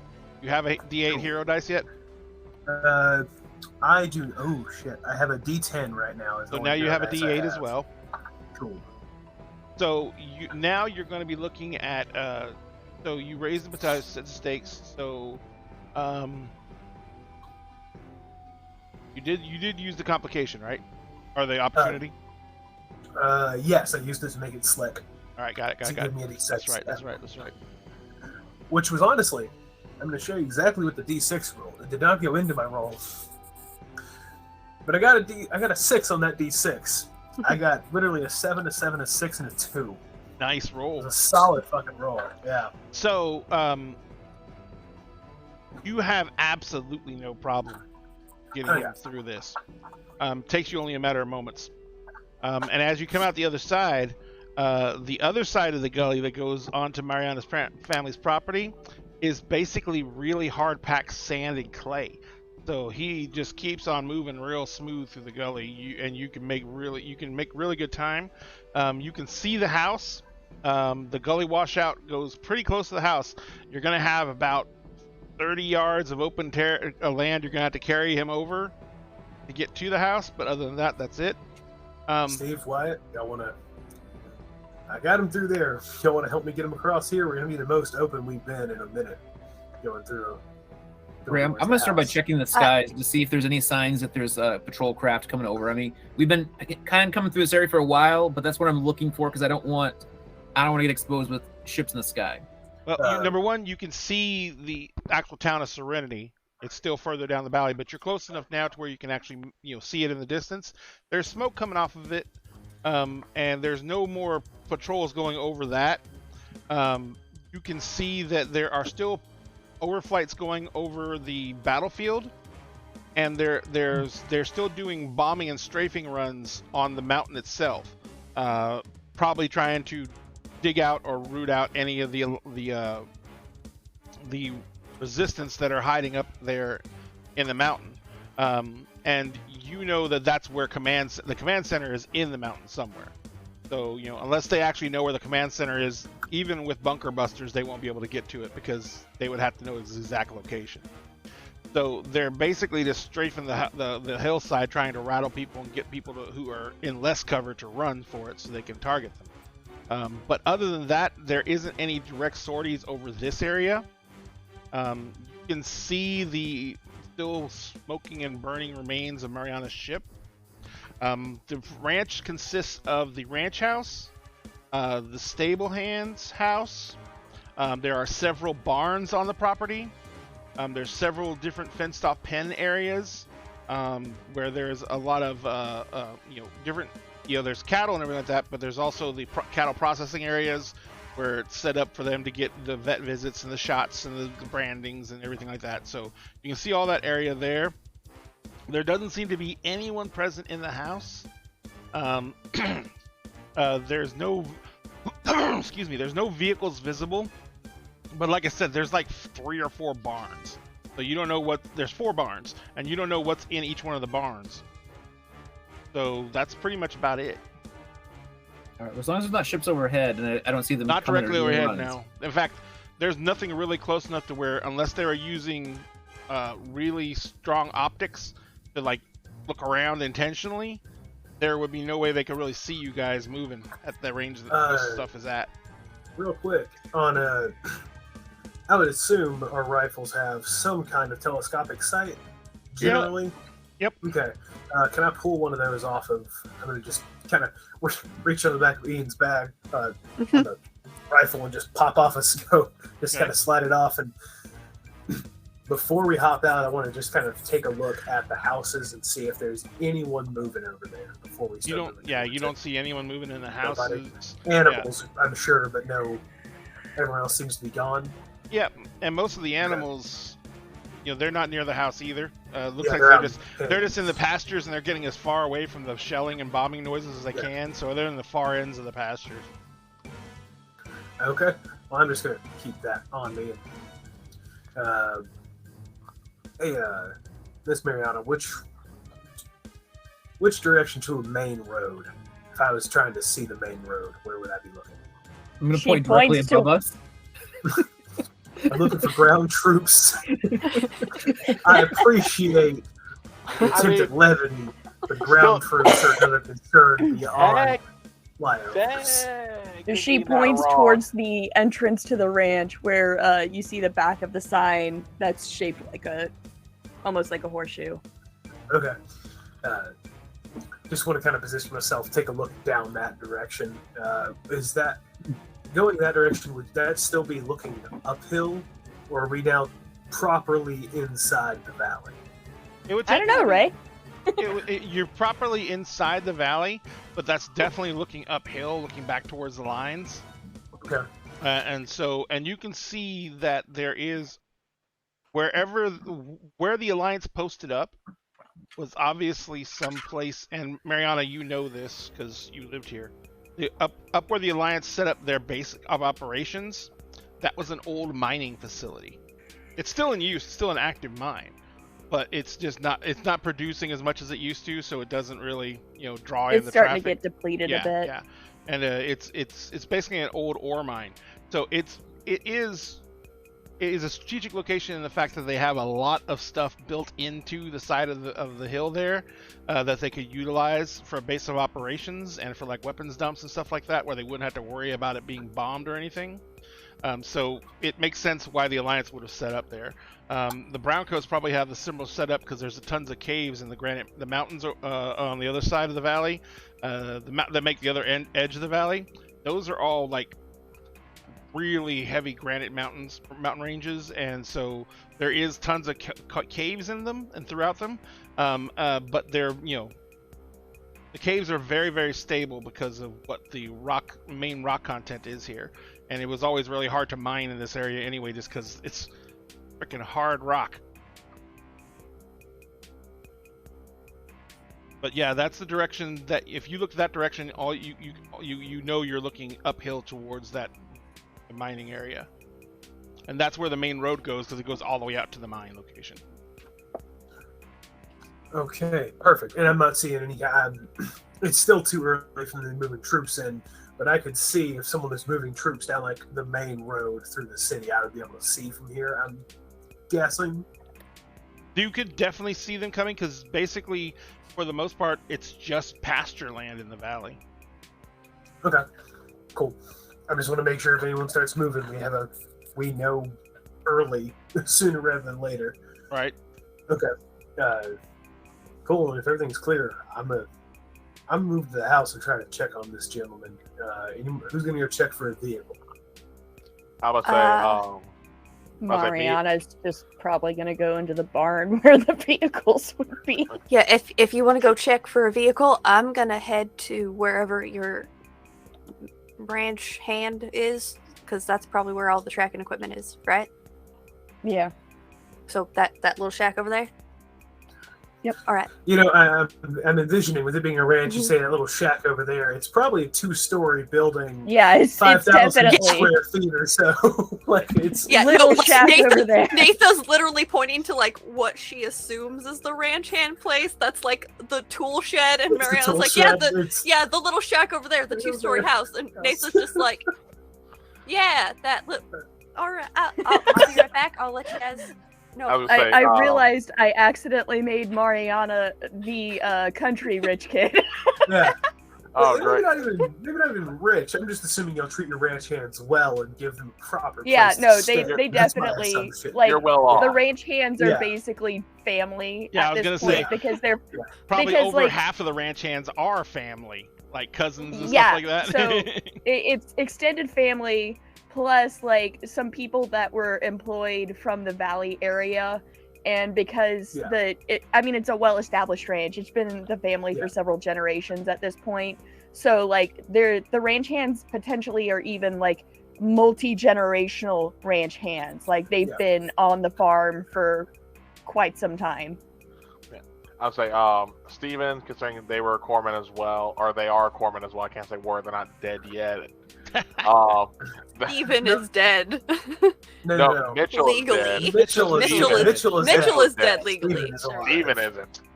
But Steven's going to help Clayton out, try and get at least some one-handed assistance.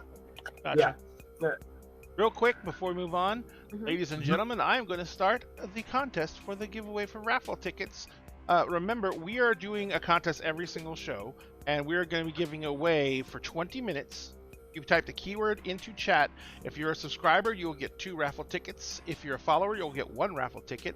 And we're going to be giving away something very, very, very special. And that is the raffle tickets will qualify you to possibly win this This is the Undead Knight on the Undead Dragon, which comes from the Bloodbright Red Rain collection by Archvillain Games. Now, this particular mini is these minis we give away are very, very special in the fact that these are 3D printable minis. They're not, you can't go out and buy the physical mini. They don't sell the physical mini anywhere. You have to have a 3D printer to print out these minis in order to be able to use them.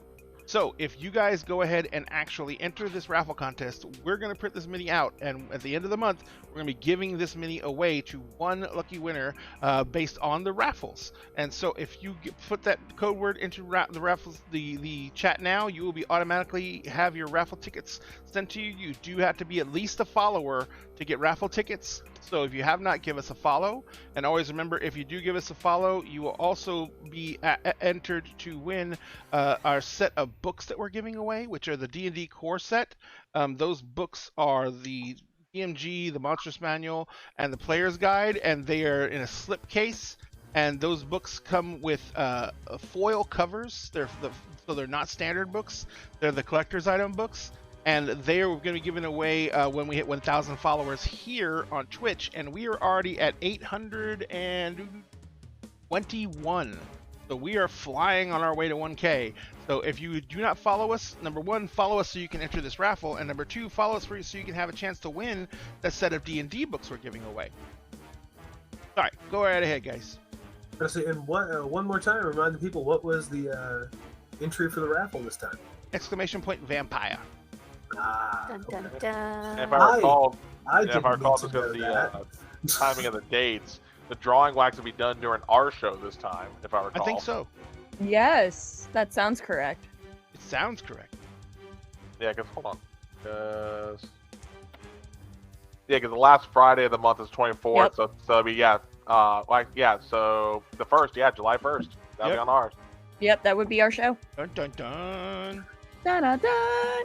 It's Dun, magic. dun, dun, dun, dun, dun, dun. So y'all get to see my reaction when I win. Oh. Uh-huh. Or we get to see your reaction when I win. Or I yeah. win. Or I win. Wait. Wait, But I you say, can't. I don't Or think when you're I eligible. win. Hey, I can totally win. Or if Admiral Redbeard wins something. Oh god, if I Admiral wanna see- Redbeard wins, he's gonna pass the fuck out.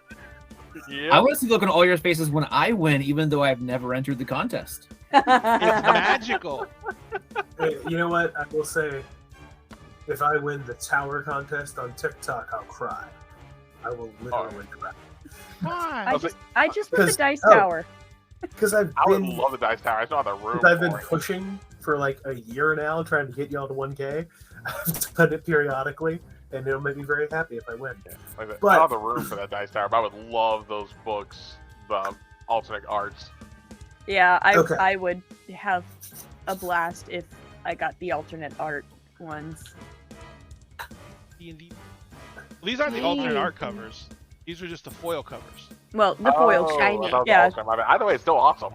Yeah. Oh yeah. Because they're shiny, and these are limited editions. So I don't know if they're even making them. I know you can still get them. I don't think they I are don't- making I don't them think they're anymore. making them, and they keep on just going up in price. Yep. No, I checked for brand, Mhm. and they were going for $700 on one site. I Yeah. haven't seen them that much, but they're definitely going for more than they were. Yeah. Yeah. Anyway, so let's cut up a dying man. Let's check out a dying man. Okay, We're going to stab him to life. I'm gonna Gonna try as stab not. him to life. I'm gonna cut as little as possible. Okay. So, Yeah, cutting as Mar- little as possible while you stab him to death. Got it. Mariana, since you're running to check out vehicles, which way to, like, the kitchen or dining room? When I walk in the front door, where am I going? The dining room would be like right up front. Right up Ish. front. Okay. Like you're not gonna miss it. It's I'm looking. huge. Am I looking at a large plantation-styled home like that kind Yes. of design? that kind of It's like layout? one of those Okay. old school southern houses where the dining room's Okay. like right when you walk on the left. Yeah. Like the Like, like think of it like that. that. Got it. It House fits like like the 80 Foreman's people. Okay. gonna just walk up, not even gonna bother checking the door. I'm gonna kick in the door. Just gonna Kick in the door. just kick it. Nothing, no thought. Go straight in, put the man on the table, and go and Gotcha. start getting myself to a point of being able to check this man out, clean my hands, do the Mariana, whole since nine. this may be the last time you're here, would you care to describe your parents' ranch house? So it is kind of like the old plantation style house, but it's not really like painted because the winds from, you know, it being a ranch, I imagine there's like dust storms and whatnot in the area pretty often, so it just made sense to leave the wood exposed. So it's like this very nice wood out exterior. On the inside, it is very basic comparatively speaking. Like it is a huge house because it's a multi-generational house and extended family house, but it's relatively speaking not like full of trappings. Like obviously it has like the technology and everything they'd need, and like in some of the bedrooms and everything there's like more advanced tech and whatnot because of like people's hobbies. But you know, like there's the equivalent of a TV in the family room, like lots of like comfy couches and things like that, just like very homey. Everything's broken in. Everything's broken. Everything's broken. Broken in. No, broken Yes, in. it's broken in. Everything's It's- well loved. It's well loved. It is a well It's a loved lived-in house. Yes, Yeah. it is Yeah. a lived-in house. It's been in the family for at least 3 generations. To finish my mental picture, you said it's exposed wood. Are we talking that nice, dark, like green gray you get of being on a pasture, like that old barn wood color? Is that Yeah. what we're getting here? Ah, perfect. I love this fictional house that will not exist to us after this episode. Like Okay. they obviously like upkeep the outside of the house, but because Yeah. of the winds and everything, like they try not to paint it, like they stain it and they Yeah, put like yeah. waterproofing and everything out there Yeah. just to keep it You're nice. still gonna get that coloration over time as the wood oxidizes, and it's just Yes, beautiful. it's the oxidized wood color. Now that I have a better picture of the house, I don't kick in the door. I do politely open it because I was Lightly picturing. open it. I politely open the door. She might want to come back someday. I was picturing big white plantation styled home. Yeah, with no. just Like her clay her wood and family is different vibe. one of the types that like everyone is family even if they're not blood kind of thing. Like Perfect. they try to make sure that they take care of everyone. That's why like when Mariana was trying to get them out of the house, they Mhm. insisted on On getting grabbing the everyone ranch hands and the neighbors and everyone that they could. Yep. Okay. Yeah. By the time you got there, it went from like the 15 or 20 people who work and live on the ranch to like 30 or 40 people because they had rounded up whatever neighbors hadn't been scrambled out or were. There were probably actually people hiding at your house. Yeah. To be honest, there may have even been some browncoats who, like, you know, fled from the lines and everything like that hiding there too. So, gonna immediately walk in. Why you gonna help me get him on this table? I'm just gonna go ahead and get him, set him down, get myself prepped, kind of pull out my bag. I do love the whole motion. Set him down. nine. Set him down. Not Man. gently setting it down. There's a lot of thumping. You just Well, oh, I'm sure he's out. He is out. I just need to get him up here to start. A little bit of extra. After dragging him through a wash gully, I think setting him on a table a little hard is gonna be okay. Yeah, I just he's dragged the man about a mile. I think he'll be he's okay. had a being set down. bad Right. day. How And did it's the not gonna general get- die? A table. A table. I set him down too hard. The bastard broke. I don't know what to tell you. But no, I'm gonna go ahead and anyone who's in here, which would be Wyatt, and Me. so both of y'all be in here. You'll Yeah, notice that was gonna help. there's a definite methodology, like definitely a ritual to this. Everything starts coming out, laid out very neatly. Everything's definitely something that is not only practiced, but also been in practice multiple times.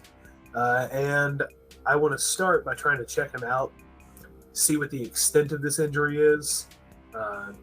And it's gonna be like you would see a surgeon do. I'm cutting off the top layer, removing whatever can be removed safely, but that undershirt's coming off, and I'm checking to see where he's all damaged to start with. Okay. Ray, I'm going to help kind of remove stuff, Mhm. but I have a secondary motive with this. I'd like to try to remove the rank insignia that had previously been covered, or at least make sure it stays obscured in the process so that they're less likely to notice the exact nature of the VIP. Like, I don't think it's a big deal. It, period.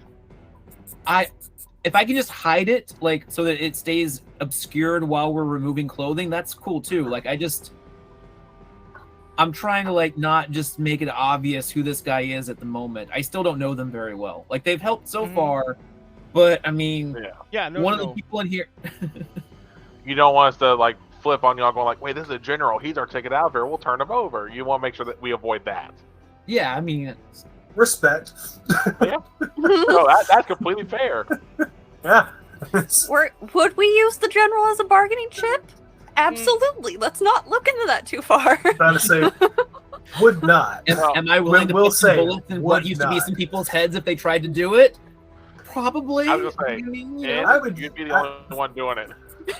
Gotta say, I would only use it to get into the good graces of the brown coats. That's it. No, I ain't giving it to nobody else. Yeah. Yeah, no, we like. I have your general. General? Please take me with the general. That's all I'm asking. There's no threat. I'm just doing you a favor. I'm still concerned that you might be talking to somebody you think is a brown coat that isn't, or on a frequency that's not secure so that other people hear it. Like, That's fair. That's fair. Okay. All right, well, if they're doing that, because pretty sure Steven would remember that Mariana said there have been some like fresh linens and stuff like that, and here they could be. I want to go try and find those. Mm-hmm. Yeah, there's Okay. definitely, that's easy enough to find. You know, there's I'm assuming there's tons of bedroom. Wait, I'm sorry, Mariana. There was an upstairs, yeah. Yeah, Okay. there's definitely an upstairs. Yeah, so I'm assuming you can easily go upstairs and find a linen closet. You know, this is still the modern fact- era, so there is still running water. There's heat. There's Yeah. AC. There's probably actually an extensive med kit in the house because it is a you would know where- self-sufficient ranch. Yeah, I was gonna say it's a ranch. There's probably a really, really good med kit somewhere around. Yeah, like it's got like the stuff to do stitches and everything, just so like they don't have to go into town. Yeah, Yeah, And, and like basic almost remedial everyone on the ranch can do stuff like, you know, pull a tooth with a pair of pliers, or you know, stitch someone up when it's needed. Because It might not be pretty, but Yeah, I was gonna say it's not gonna be nice, but you know, it's better than, you know, someone bleeding out before the doc can show up. You know what I mean? yeah. and your almost hospital level med kit is in the barn with the animals. There you go, because the animals are the ones that are really Yeah, important. no, because there's definitely like all kinds of like animal medicine. Like I guarantee there's antibiotics in that barn. Oh yeah, absolutely strong antibiotics. Yeah. Actually, like That's why I'm saying the best med kit's in the barn. I mean, I like, know Yeah, the worst. If we the worst needed. suture material for stitches, though. No, that shit's bad. yeah. No, Oh, don't it's- use the stitches for the horses, but like in the cows. But I was gonna definitely say like those stitches are like steel wire and shit. there's definitely like copper sulfate out there and stuff like Oh, yeah. that. Oh yeah, Mhm. absolutely. So you guys are sitting there and you're gearing everything up and you're getting everything ready. You are getting the general treated. I need you to make me a roll. So let me get my Ian up. So let's see how bad his wounds are. Pretty bad. I'm- we're huh? actually not, I'm we're actually assuming not that. that anymore. Surprisingly, I took it down a couple levels with my weird first aid. Yeah. I'm It's assuming true. at this point, Steven will be back in the room with Clayton and them as they're getting ready to start treating him. Yeah, because I you had would to go get assume you. that- You went and got Okay. the rags and stuff like that. They're gonna use for bandages. Okay. Right. Because The I was other gonna- thing is, when the doctor's got his back turned, I'm just gonna take off the dog tags. Off the commander. Yeah. You have plenty of time. It is definitely methodical of how. If he's whatever- left the you gotta room and do the that. doctor's Yeah. methodically setting things up, I'm just gonna go ahead and like take off like the rank insignia stuff, the dog tags, like just I'm getting it off. All right. So no opportunities for me, and I rolled really fucking well. Yeah, I was gonna say because I was gonna attempt to help Clayton since I was a corpsman as well, Okay. which that would So- loan a D8 to the roll. Don't you have Would to spend a help. plot point to do that though? No. I think- Oh, you can just loan a the D8 pro- to the roll. Well, yeah, if he's helping and he can describe it, he can just add his skill die to the roll. Got it. But the person who's originally rolling still only gets to pick the best two by default. Got it, And then if any complications happen, the complications affect both of them or all of the people that are in the pool. Yeah, because pretty much what I was going to do is, like, again, because I was a corpsman for the Alliance, I was going to help as best I can with passing the right equipment, because even though I still got a bum arm, I can still help pass the right stuff to them as they ask for it. I'm going to blow a plot point to keep an extra dice. Oh, that's not good at all. My God. total is a 23. Okay. I'll say, because I am helping there, so you do have an extra D8 to roll from me. Into additional D8. Just please don't roll a 1. Wait. What? I ain't rolling nothing yet. Do you, I'm building my pool right now. Oh! just a quick question. Do you have the capacity to get up to a 23 or higher? Because at this point, you're going to have to start buying extra dice or something. I think he has 2 oh, plot I'm- points available. I was do. going to say, I was I also gonna have say, some big damn hero dice. yeah, I was also going to say too, by Yeah. the way, I have a trigger that works here that I almost forgot.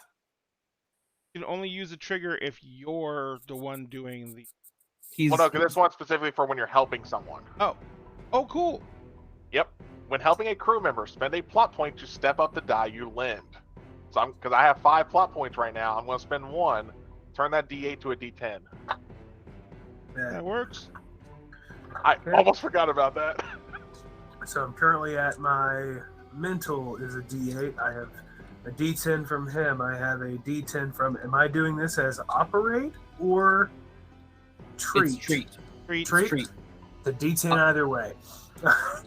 Operate is not like Machinery. operating like medically. Operate is like using devices. Got you. Yeah. Like we might get Natha this. has a specialty in shipboard computers for operate. Like, my treats first aid is my specialty. And an additional D8 because I am a doctor. So I have that as for my distinction. Sadly, my trigger does not help until after the roll is made.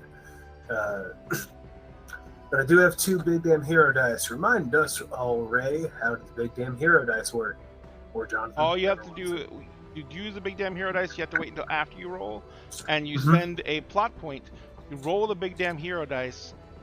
If you roll ones, they do not count on big Mhm. damn hero dice. Mhm. And then, of course, if you beat the TN, then you actually get to take a big damn hero dice back for the Mhm. highest dice I rolled. But yeah, so you can You- technically not lose You get to roll it, and it gets added to the total. yeah. when Oh, it's a sorry, big and hero it die. gets That's added what to I the wanted to total. make sure of. Okay. Yeah. Yeah, 'cause How you spend a many point can- to use- How many can I use per roll? Since I I would have think 2 one. different. It's Only just one. Okay.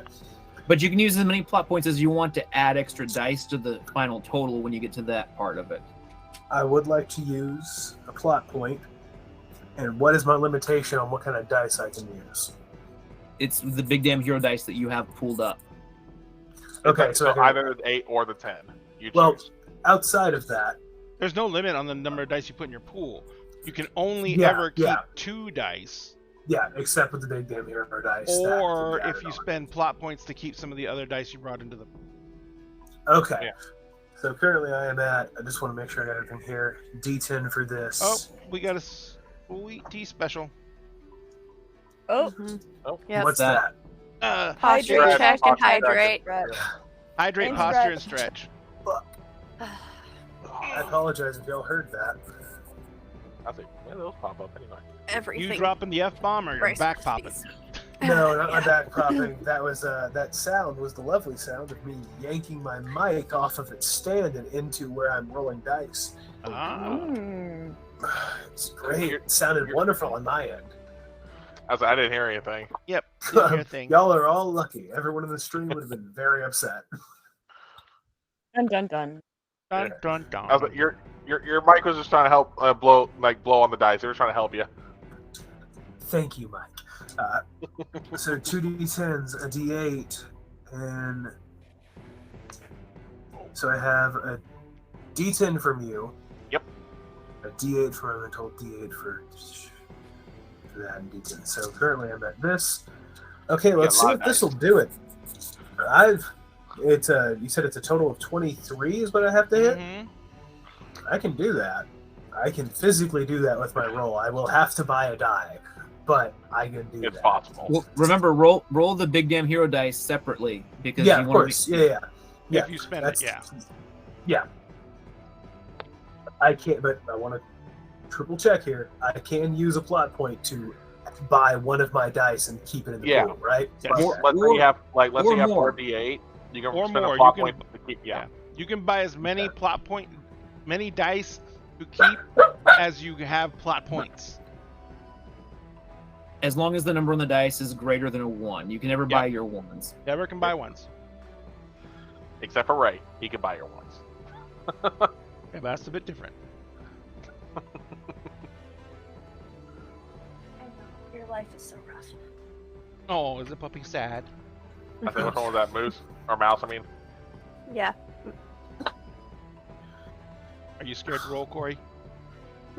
No pressure. No Uh, pressure. Deep breaths. well, except for the pressure on the wound. Ah, Yeah. Put pressure on the wound. Yep. Put pressure Stop on that, bleeding. not other places. I rolled a 10 and an 8. Those are my top two. I managed to roll a 10 and an 8 on a d10 and a d8. how about any ones? I feel like buying. I have a Hang on, no one can hear you. No one can hear you. There's a rickroll happening. I gotta take that thing off. It's loud. Number two, it's gonna get us copyright struck on YouTube. All right, so sorry, Corey. What were you saying? I got a d10 and a d8. All right, I got a 10 and an 8 on, which is phenomenal. it's an 18 right there. I do have a singular. Is that a 1 or is that a 7? That's a 1. Shit. I will It's a buy 1. that. God damn I it. know you will. Will that give me an Affects- additional plot point? You do get an additional plot point. Cool. Yeah, but that's going to affect both of us, minus the plot point part. Only you get that. Complication will be on both of you. Yep. Okay. Fuck. Sorry, bud. Hey, You're good. You're good. Hey, it happens. It happens. I brought down 2 points of complication on you so far. I'm fine adding 1 of a different matter. Darn Okay. those bloodborne pathogens. Hmm? No, Jonathan, stop. Don't worry. Stop. I'm gonna Stop. come back with antibiotics. Okay, That's right. Jonathan, Okay. stop before we cross I've games got and we end up 3 attacking Mark. I've got 3 plot points, right? Yes. Currently, I have 3. That added Yes. another one on me. Hey, I'm look, gonna use. Are you gonna say? it, What? I'm gonna use Jonathan, one of them. Oh, go ahead. what were you gonna say? no, it's, I'm just gonna type it. Oh, Okay, go for it. My thought is here, I'm going to use one of my plot points to keep the 2 that I rolled additionally, bringing me up to a 20. Just so that I can use one more and roll a big damn hero dice and add that to it. So, using 2 plot points. Okay. One to buy an additional dice from my original pool, okay. And Add what 2. was the amount on that? To add 2? to add 2, which makes me up to 20. 20. And now you So I spend just for a gotta roll big a damn th- hero. Yep. Which means I just gotta roll What are you rolling? Which big damn hero are you taking? Because you can. I my can't see it. D10. D10. Got it. So you're D10. spending your big damn Yeah. hero D10. So Yep. that's 2 plot points gone. Roll the D10 and keep it. Yep. That is a 5. That brings me up to 25. All right. So that big So- damn hero dice is spent, Done. but you did beat the TN. I will say real quick, you might want to check your dice and see if you can beat the TN by 5 or more. Because if you do, then you'll get a big damn hero dice back, and it'll have extra effect. I.e., can you buy another dice that'll make you get to a 28? Yeah, if you had at least a 3, you could. What I'd have to do is use my D8 big damn hero dice, use my last plot You point. can't. Yeah, You you can only could buy use can't. one big damn hero dice a roll. Okay. The only other roll, all I had my 10, my 8, a 2, and a 1. I had Okay. 4 dice in my pool. So, yeah. Ow. What? Wait, you said a 10? an Wait. 8? How did you... You're missing a die then, because you've got your attribute, your distinction, your skill, his skill. You should have your medical bag. Oh shit, you're right. I had a D. My 8. medical bag was a D8. Oh god, thank you so much. So, Look at the guy keeping track of all the rolls information. sorry. No, you're good, man. You're good. I'm stressed. I'm saving a life. I'm like, no dice. I'm like, he's missing a dice Oh my God. somewhere. There's supposed to be 5. That was a 7. I'm gonna buy it. All right. Bring me up to a 32. Which means you get your D10 big damn hero die back. Awesome. Actually, since they Wait. forgot to roll it, just use your point earlier from the 2 for the 7. So that Wait. means you had 10 and 8, a Yeah. 7, and Okay. then a 5. Yeah. 10, 8, 7, and a 5. That would make me. Wait, was that? Yeah, you rolled a Yeah, because I Yeah, used you the rolled a 2, 5 I on a used big the damn. 2 earlier. and so I 10, didn't 8. use That's the 7. 25 plus another 5. That's 30. That's That 30. still beats it by 5. I'll Wait, still do your I beat 5. it by 5, so you still get Yep. the D10 big damn hero dice back. So, have raised the stakes. You managed to get him. Number 1, he has badly broken ribs. Okay. He pretty much has what you think is probably a punctured lung. Okay. Put a stent in it to reinflate the lung. Mhm. And he seems to immediately be doing much better. Okay. I I do want even a mild sedative just to keep him under while this is He's happening. obviously in I a don't need him. fuck ton of pain too. Yeah, I want to make sure he's sedated and asleep because I don't need this man waking up while I'm doing He's this. got one of his knees is it's you worry that it was dislocated, but when you check range of motion, it's just Mhm. really badly twisted. But Okay. he is walking absolutely fucking no weight on that leg. Okay. Well, I can definitely fashion something to help with that. If you While go out we're to the here. barn, you'll probably be able to find stuff first. Or if Entirely. you smash a chair or something. Gotta say, I'm not going to destroy this home. I'm not going to destroy this home. I was It's like, easy, okay, I but I'm will. not going to do it. Or just go to the wreckage of the Firefly. I was more It's or on less fire. thinking if they're here and they have horses, they have a splint. They've got it's not Oh, yeah. meant for him, but I can make it work. Not only is the Firefly on fire, you probably have like an Uncle Owen Aunt Beru situation outside of it. Got another hydrate. Yeah, there is a smoking Uncle Owen and Aunt Rue outside of it. Sorry, That's okay. You're good. So let's Thanks a lot, go. Let's Carbonated. do this. but You've got- so Yeah, go ahead. ribs, I definitely bound up. I can make that. I went ahead and fixed the lung. The bullet holes that he had, just gonna basically the same thing that I did for Steve. Gonna Yep. clot those. I've got Out of all plenty of of his, that. yeah, out of all his wounds, the bullet holes are mainly superficial. Perfect. They're through like meaty areas, and Mhm. no, you can see that there's no real bad bleeding, no arteries cut, no organs pierced.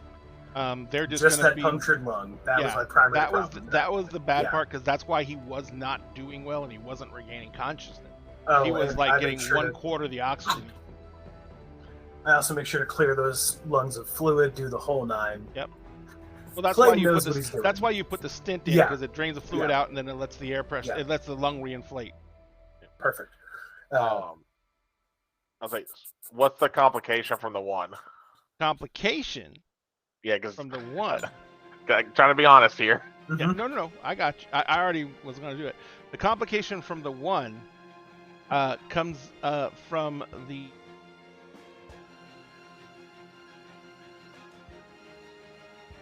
Yeah, no. The complication from the 1 is going to be coming up in a minute. Okay. Now here's the question. Gotcha. Is it going to be? It's going to be a complication on us or a complication on? It's going to involve us. Clearly. What I want to know is, since I beat and raised, that took 2 complications off of him, correct? No. Beating No? doesn't take anything off. You have to beat to be successful. Okay. Taking the raise takes 1 complication off. But Okay. he was sitting at 4. At 4, so I took Yeah. 1 off. So he was basically almost out. So I have 1 plot point left, right? Mm-hmm. I'm going to use it because I have a trigger Okay. called Natural Healer as part of my ship's doctor. Okay. Spend 1 plot point to step back another character's medical or injury-based complication. So if I step 1 back, I can do it again.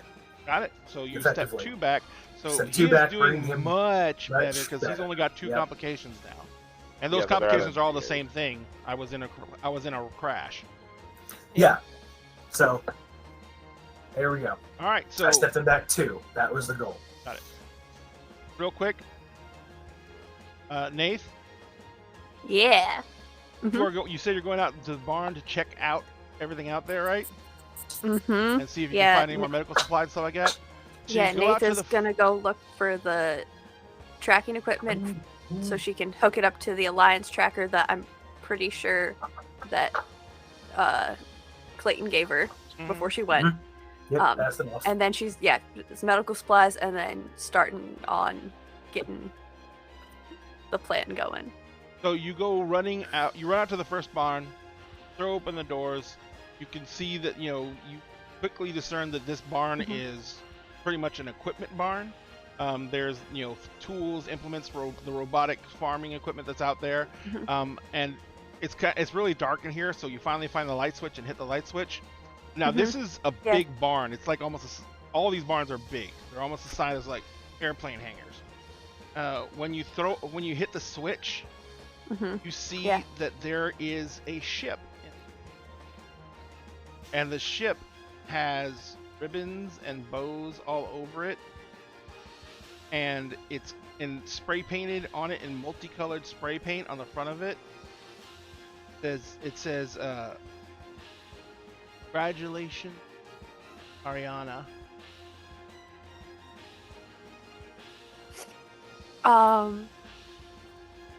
Well, Wait, say the first part again? I just heard congratulations, Mariana, and I'm like, It oh. said inside the barn where all the farm equipment normally would be, Mhm. there is another ship. And it's got strings and streamers tied all over it and balloons tied to it. And on the front of the ship, where the cargo bay is, it has painted on it in multicolored spray paint. Congratulations, Mariana. so Nathan's gonna go check to make sure the ship is fully operational. So, for the first It's- time in this show, he has successfully hurt at least 4 of us in 1 shot. I don't know how Jonathan's feeling, but I can see 4 people that are all healing. Yes. Yeah. So you no, go up to the it's ship, fine. and the ship is not perfect. It's obviously a previously used ship. Yeah. But think that you could get this thing flying in a matter of minutes. It just needs to go through a pre-flight checklist. It might not be the fastest thing right now, and it might not be the best thing in the world, but it will fly. What class of ship is it? What was the class of ship, Jonathan? I can't remember the name of it right now. Oh, I wanted you to just fake us out and give us the Firefly that's Yeah. going to die No. immediately. That's what I was hoping for. No, you guys already paid for the other one. So It's a that's what I'm gonna- Yeah. Komodo. Komodo. It's a Komodo. Komodo. It's a Yeah, the Komodo. Komodo class. Komodo Okay, yeah. class. Very, Alright, it's well- a Komodo class, very common class, very versatile. I mean, This works. This works. We can get this working, and we just need a pilot. We just need a pilot, and we're good to go. You're just talking to yourself too. Yeah, just going around like, all right. I can imagine it's fueled. Nate just running up to it going, no, we can make this work, just looking, expecting It's like, every okay, inch yeah, of it. no, like, all right, so control panel works. All right, the systems are up. Just need to go for a couple checks, and yeah, Let's this clarify, is good. the This three is of good. us in the house have heard Ian do that previously, right? Yeah. I want to say, y'all hear me doing similar while I'm working. I'm talking to no one in particular. I'm just talking to myself through the process. Well, besides asking me for your instruments. I'm literally, and these are singular words. You're not getting like a detailed description of the instrument. I'm giving you a single word. It's like a dad in a Corman. Dad working I know the words. Yeah, you know what? Yeah. Mariana, it's very as much like they've a been father working on on the his dock, engine. you've been going through the house, just like getting food out of the kitchen, just trying to get supplies stocked up. If you guys had any more weapons in here, you'd probably be finding those and bringing them out. I'm sure you do. There's definitely weapons because varmints and things like that. Yeah, bad neighbors. I don't know, space rats. The occasional tax collector. So as you're running through it, you're running in and out of the kitchen, and you see on the living room table, you see that there is what looks to be a cake, candles on it,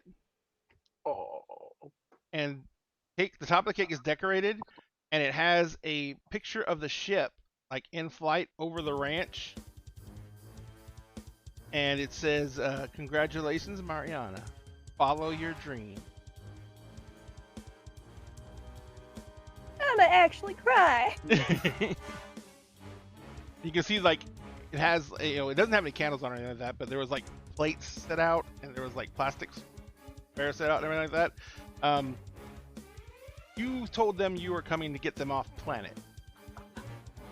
They obviously had been working on something for you for a while, and they were going to take, because you hardly ever come home, you're always working. They were also going to take this time to apparently throw you some kind of party. And I think this is a good time to take our break. God damn. Emotional damage. Let us recollect emotional ourselves damage. from that. So we're going to take a 15-minute break, boy. ladies and gentlemen. We will be back at 25 after, let's just say. And the thing for the raffles is already over. I forgot to do the 10-minute warning. I am sorry. I was involved. But we'll be back in about 15 minutes. So we'll see y'all then. Hang on a second. My ouch. Heart. Ouch. Just Like, ouch. Ow. IRL, ow.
I would say Yeah, I gotta get a sounds hold of good. my ex's life insurance company, or maybe not, Maybe not. because apparently I'm still the beneficiary.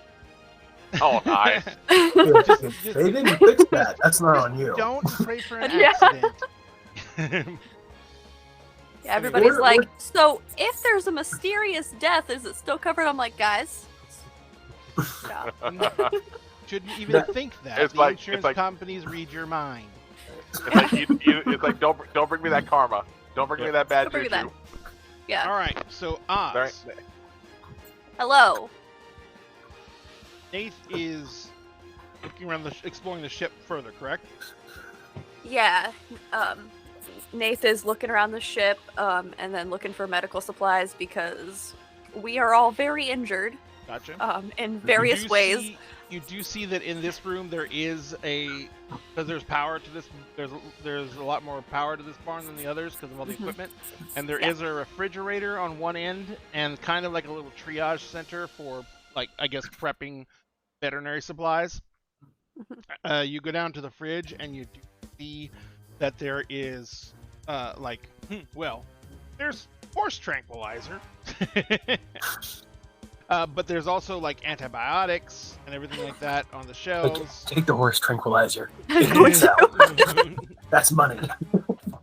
And but as you're looking at that, you kind of turn around to come back and you see the Yeah. main door to access the ship from ground level, the main airlock door, and on the airlock door there is a note taped to it. It's in an envelope, and it says Mariana.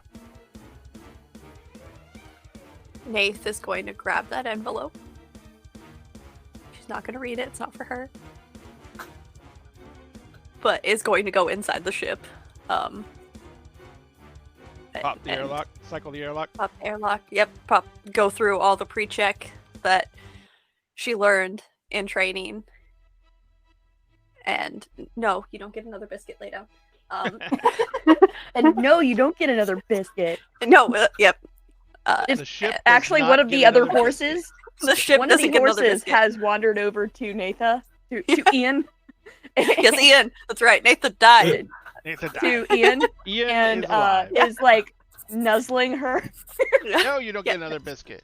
Go get another biscuit and just inside go through all the pre-check. The horse is like, bitch, I haven't had a biscuit.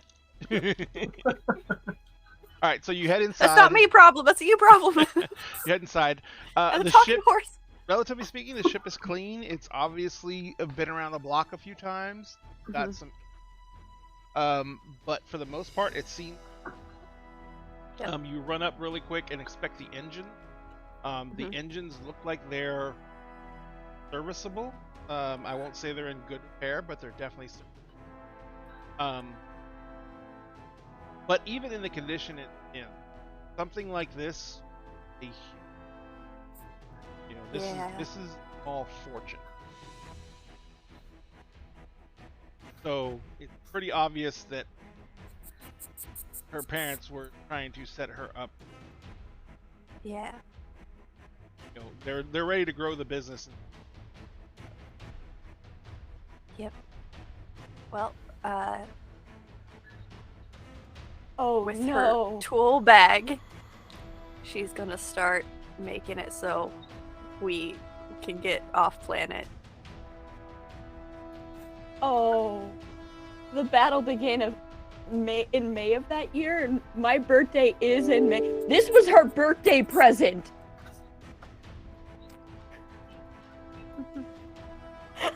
Still I is. felt like It still is. It is. Oh, I love how Ray just no. casually took a sip of a drink.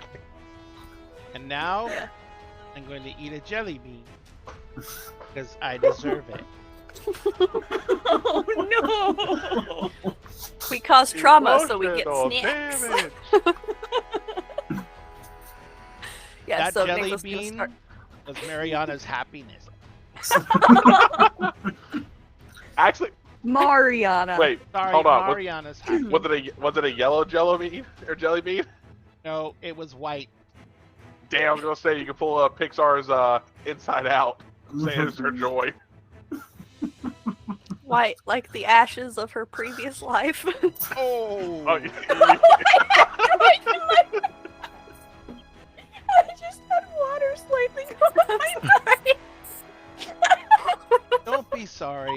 just showing. Someone clip that, please. You're just showing your inner storyteller coming out. Yeah. As Yeah. you help with the emotional Oh. damage. Someone clip that, please. Damn.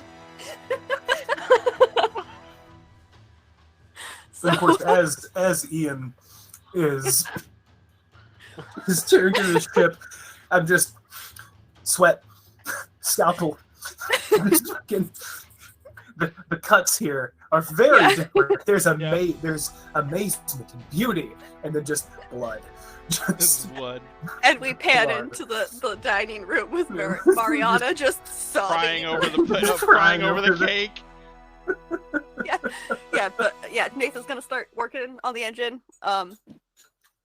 So she can just go inside and be like, "All right, everybody in the ship, let's go. By the way, you have a ship, and we." So you come back up to the house, and you walk up. You see Mhm. the kitchen faces the back of the house, which faces toward. Mhm. So as you're walking in, you see Mariana. Mariana, are you just sitting over the cake, kind of staring at it, or are you like actually crying? She's probably at this point she is kind of numb. But like if anyone says anything wrong, she's going to start sobbing. Okay, so I shouldn't tell you that right to the right of the cake, that box of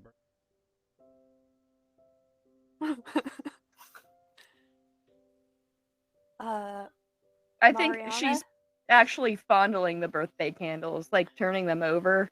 Mhm. Phrasing. Ethan, you. that's what you walk in on.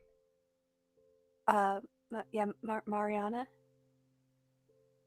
I think it's Yeah. about this time. Just for the sake of the scene, I think it's about this time, as Mariana's gone off and done something.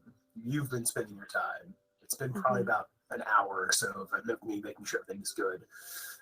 This is about the time that I think we would all be kind of like rejoining in that area, like all seeing this at the same time. Yeah. Well, you would be coming into the kitchen to wash everything off your arms. Oh yeah. No, I'm like exiting the kitchen as they walk in. Kind of, I've just gotten done kind of cleaning up and. And Wyatt, I'm assuming that you're staying right there with the commander while they're searching him up, just making sure keeping him, monitoring him, and probably monitoring all the communication devices that are sitting out here. Correct? All right. Yeah. So go ahead. Sorry, Oz. So, I found a ship in the barn. So we, as soon as everybody's ready, we can go. She kind of just looks up at you, and you see tears welling up in her eyes. Do you need a minute? Uh, I think we have time. If you need a minute. We should get going. We need to get safe first. Is there anything else you need us to get out of here? Sentimental or useful? She takes the bag next to her, and it's got useful Canned food supplies, and guns, and I'd say I would imagine her favorite stuffed animals in there.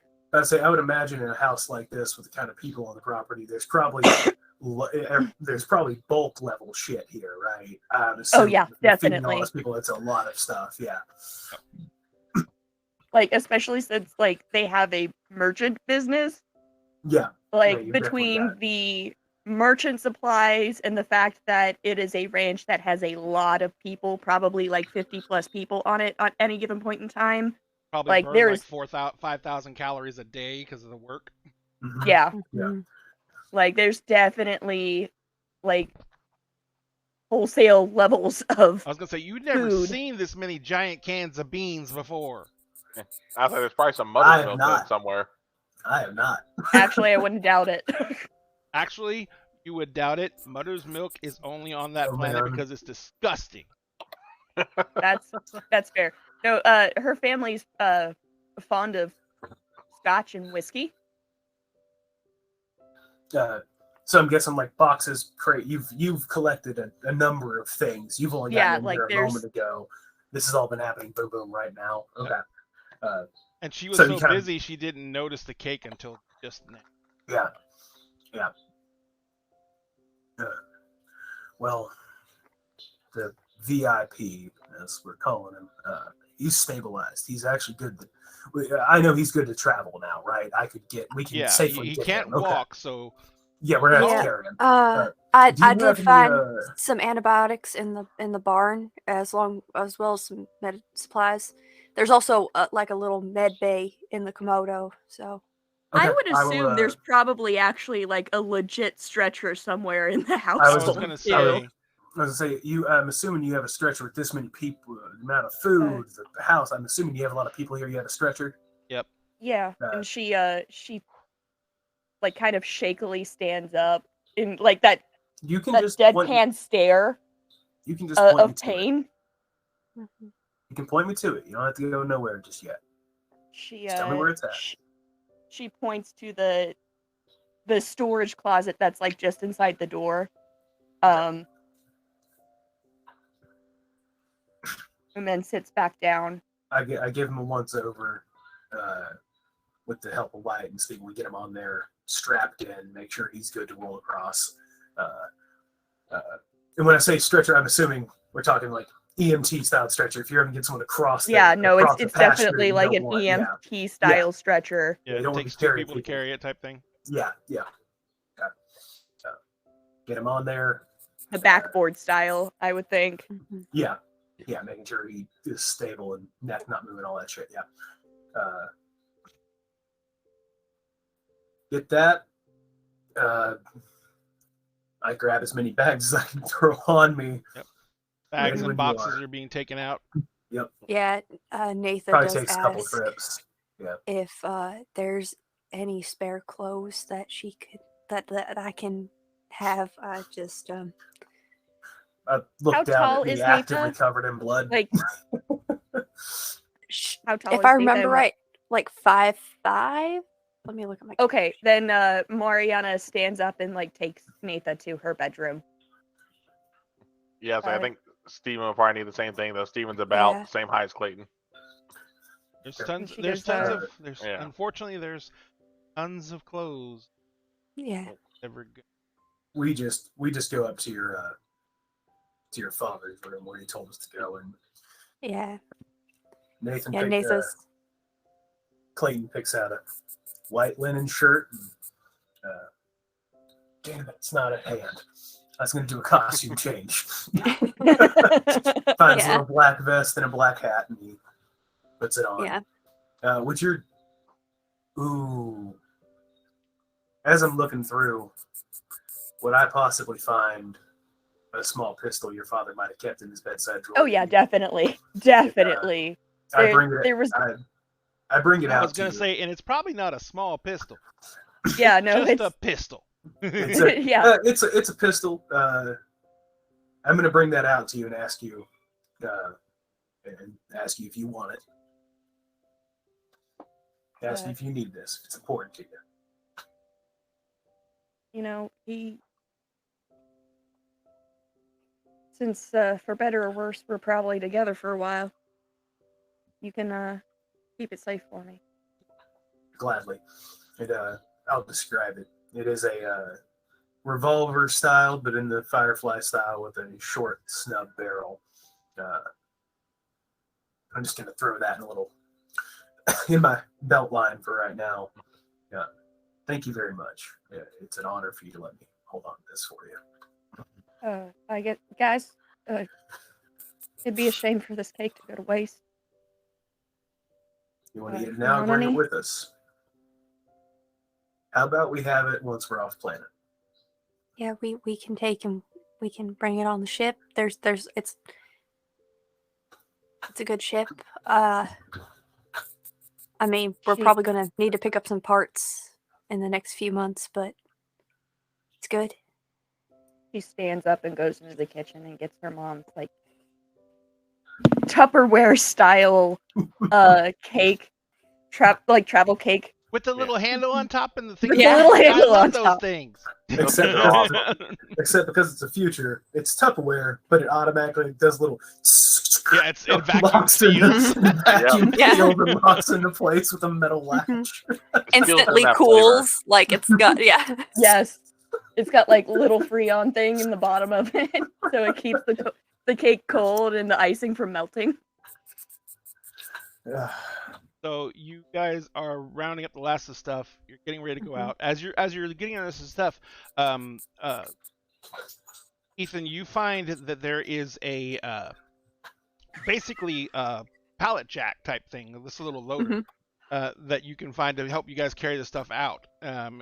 So you start loading it up on there, kind of like pretty much the equivalent to a wheelbarrow. Yeah. And except it basically is a hover vehicle, so it glides across the ground. Yeah. The speeder. I mean, I know it Probably doesn't have any take the propulsion; it has closest. to be pulled. Oh. yeah. So Nathan's not gonna change until they're on the ship, but is gonna ask like, so who exactly has piloting experience? Because I know you. You're doctor. I don't. Once again, I don't know your name, sir. I'm so sorry. Looking at Wyatt. It's Atlas. Atlas. All right, Atlas. I 1 Don't know second if there, you- I thought he said Alice. piloting gonna be experience. Fucking, that's great. I love that. Great name. Yeah, the Firefly has a Jane. We have a fucking Alice. That's all I'm talking about. Yeah. So, But it's I Alice got- with a Y. yeah, He's the French. best kind of Alice. But I got the pre-check all done. So just need to take off. And once we're there, I'll get some things sorted. Have we moved the patient onto the ship? Not yet. As we're going, I'm assuming because that's my priority. Is I'm trying to get him there safely. Yeah, which, I'm assuming you took all the stuff that's not risky to move got moved first. You took all Yeah. all The those, stuff we didn't all have the to be careful, just, like- supplies. yeah. Yeah. Because you're going to get him on the ship and then get him Yeah. like into one of the crew cabins and get him situated, and probably because the crew cabins all have this in case something gets injured, probably have him strapped to the bed. In If the there's cabin. if there's like a Well, there's a med bay medical bay. too. So there's a med bay. That's my Yeah, first they'll probably have priority. a strap there too. As everything gets moved on, last thing on is going to be him. Okay. And Yep. I'm going to immediately go in and so set and him up in the med bay. And Wyatt, you've been sitting with him this entire time, waiting with pistol out, watching, keeping out the windows. With, like I said, all the communicators out, and you've been monitoring traffic on the communicators. The Alliance communicator that Clayton had on him. Yeah, Nathan's keeping an eye on those. Oh no, that's Wyatt was doing that because he was watching out over the commander, and he had like the communicators in front of him, because that's all he's sitting over the commander, and he's got a pistol out, and he's just watching over the commander as you guys are getting everything loaded up. So right as the last of the stuff has been taken out to the ship, and you see everyone walking back through the windows out of the kitchen. As you see everyone walking back, Clayton's comm unit clicks, and hear a voice come over the con. What was Clayton's rank? God, he Was he still? basically He wasn't still enlisted, was he? He would be an officer because he's med. but so yeah, he's an officer, but he's nothing. He should be of an impressive rank, but he's not. He's like he's a first Louis basically.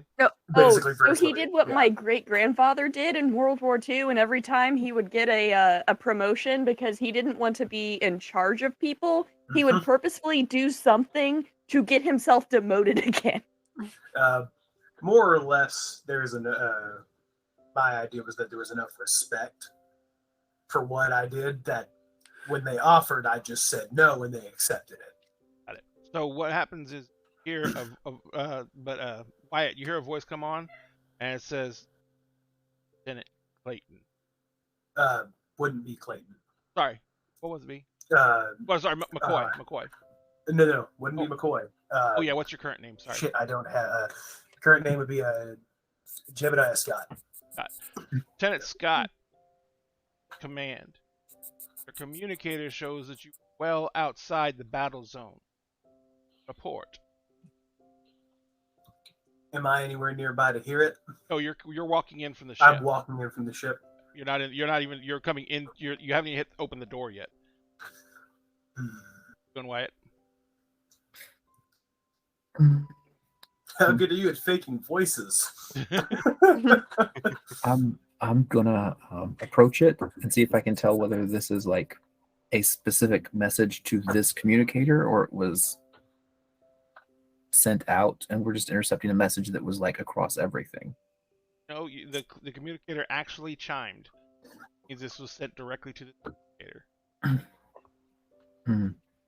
While this is going down, Mariana is packing another like bag of her clothing just for Ian. Oh, thank you. There is Yeah. there is another chime and another message. Lieutenant Scott, this is command. Please bond. Do I see any of the others nearby? You can see Mariana's come into the back door. She's turned into the kitchen. She's gone up. She's walking by and she's gone upstairs.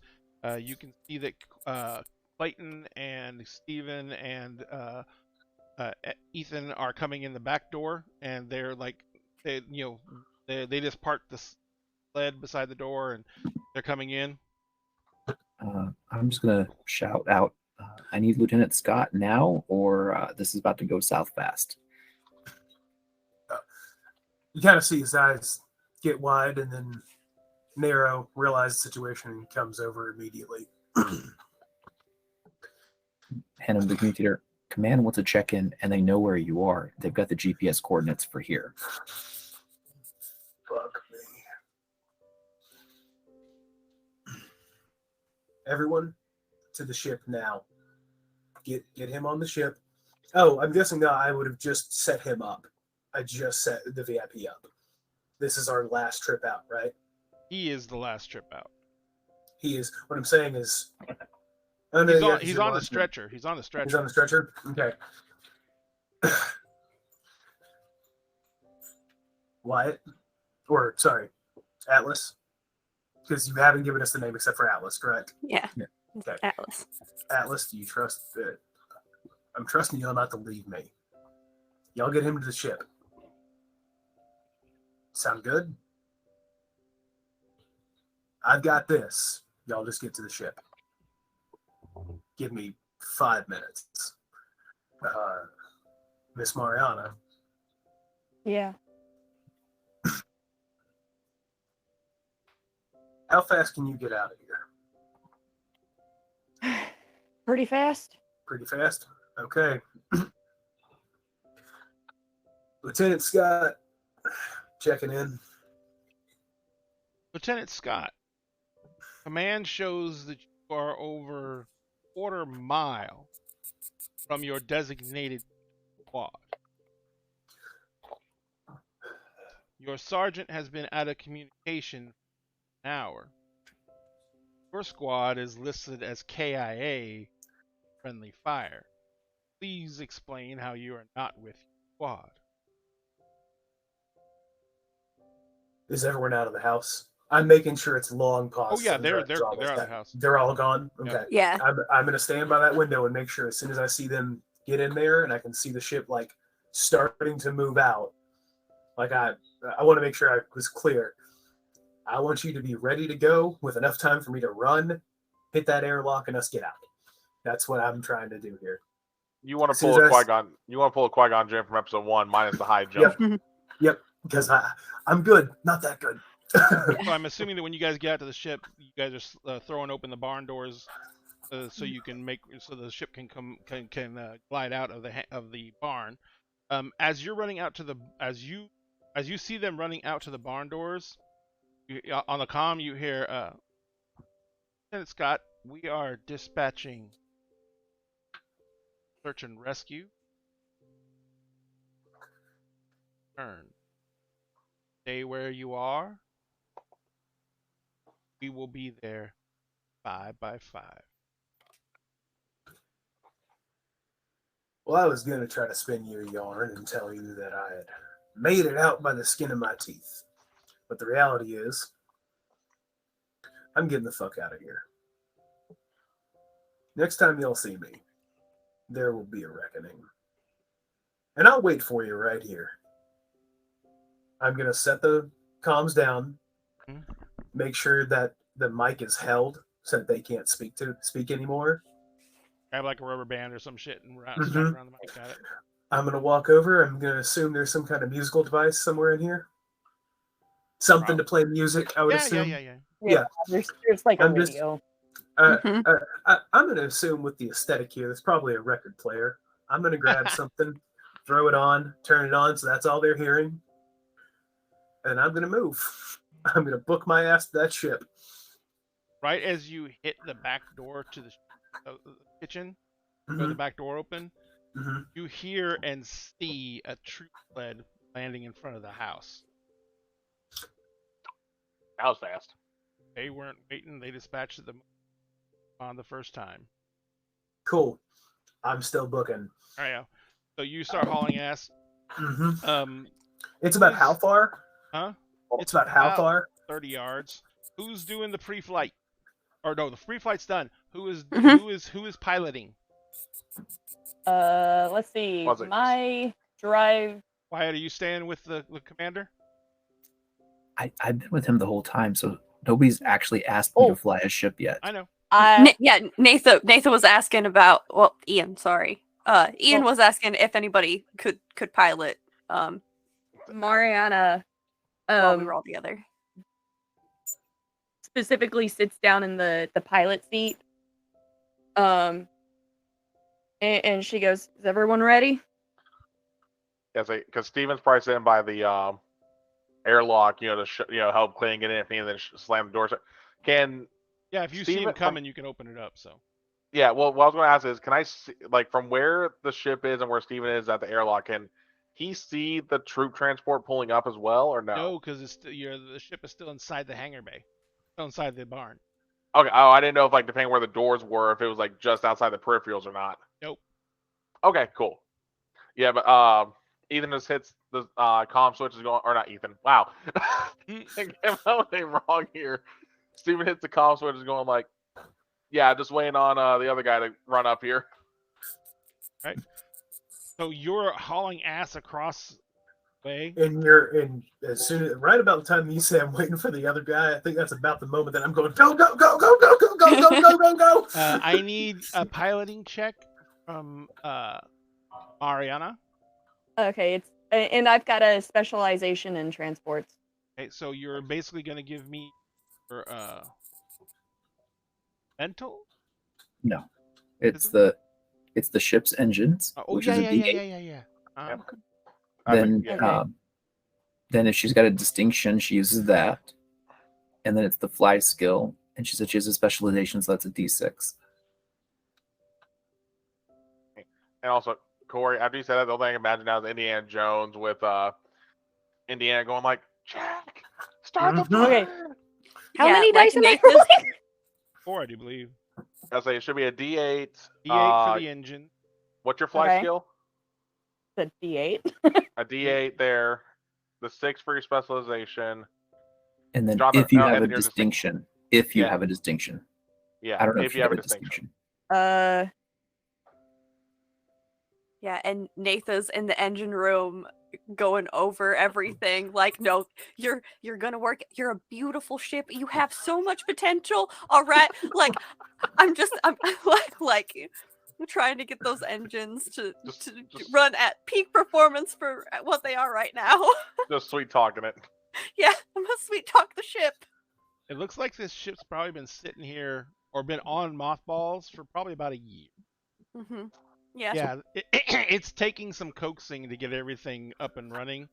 Yeah, And, she's like getting the dirt and everything out of her yeah. clothes Mariana gave her all those clothes and she was like, "These are too nice. These are yeah." Again, she's the country rich girl, so like she's Yeah. feeling of like handing over some of her Yeah. clothes. Yeah. Because, Oh, like, a stranger's no, just a like- friend you don't know yet. yeah. Yeah. There we I go. was gonna say Yeah. because I forgot since Steven changed clothes. Yeah, he's literally wearing his black pants, boots, one of those black shirts with like that's like lace drawn near the collar, like old school farmhand shirt. Okay, so how do I do this again? You're Alright, gonna so- make a dice pool. And I've it is- already done the dice pool. So wait until I do tell you to roll, and then you're gonna roll your dice tool because I'm gonna give you the 10. Yep. And then you keep the 2 highest, and then if you want, you can spend as many plot points as you want to add on extra dice, unless they are a 1. If they are 1, you cannot add them. Period. And they give me complications. They cause you complications. All right, so I am going to go ahead and then I've got a. I'll leave it. I got a 10. Not worth spending. I didn't give you any. So the 2 highest, Yes. I got a 13. And do you have any ones? Nope. Perfect. So with a 13, you beat the TN of 10. I got a 6, a 7, an 8, and a 3. Gotcha.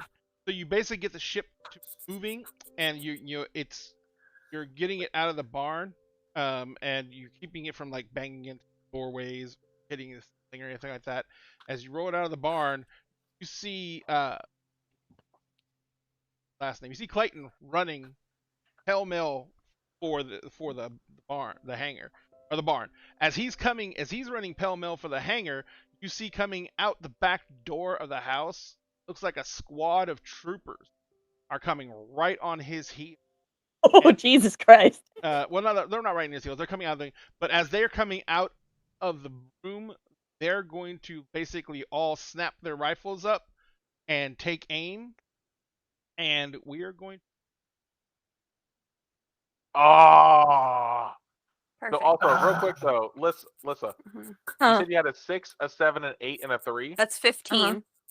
Yeah, so you actually had a 15 then, because you take the 2 Oh. highest. That's 5 over. You get a big damn Oh, hero die. derp. Let me damn hero dice was. The highest dice I rolled was a D8.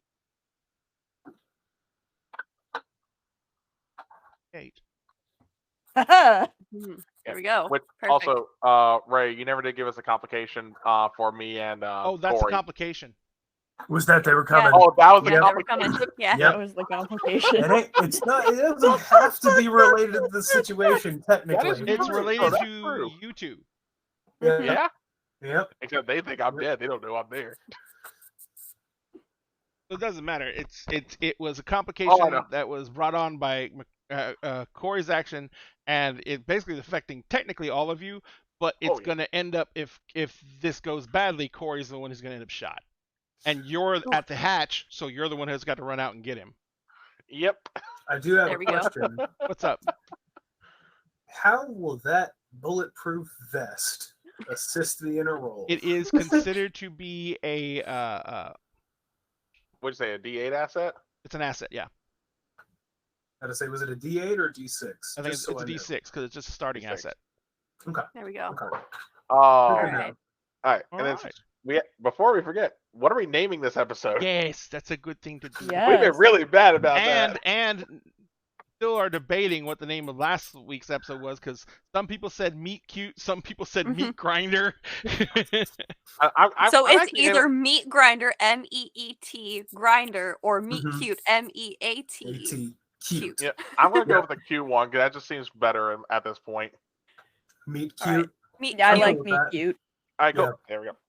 But now Okay. this one, This one, 'cause I know like Happy Cor- birthday. yeah, I was gonna say happy birthday, Mario. Yeah, Happy birthday, Mariana. Yes. I was gonna say That's Corey, it. you had an awesome Yeah. suggestion, but listen, that was even better. What was my suggestion? I forgot. Bullets, bandages, and headbutts. Yeah. That was for last episode. Was bullets, bandages. Oh, I thought you were was reading that for last this Yep. episode. Happy birthday, No, Mariana. no. All Happy right, birthday, I gotta go Mariana. be a traumatized changeling now. Gotcha. And not a, So I will and catch not a you all later. traumatized engineer. No, have fun I with did that on Mondays, so I feel you. Have fun. All All right. right, catch y'all I- later. Thank Have you. a good night. Love you. I got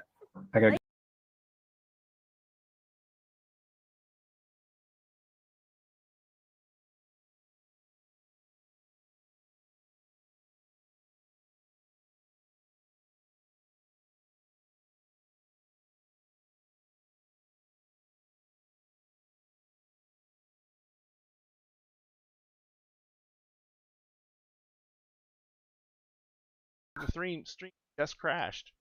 I think It it did did. too. So we will just leave it at that.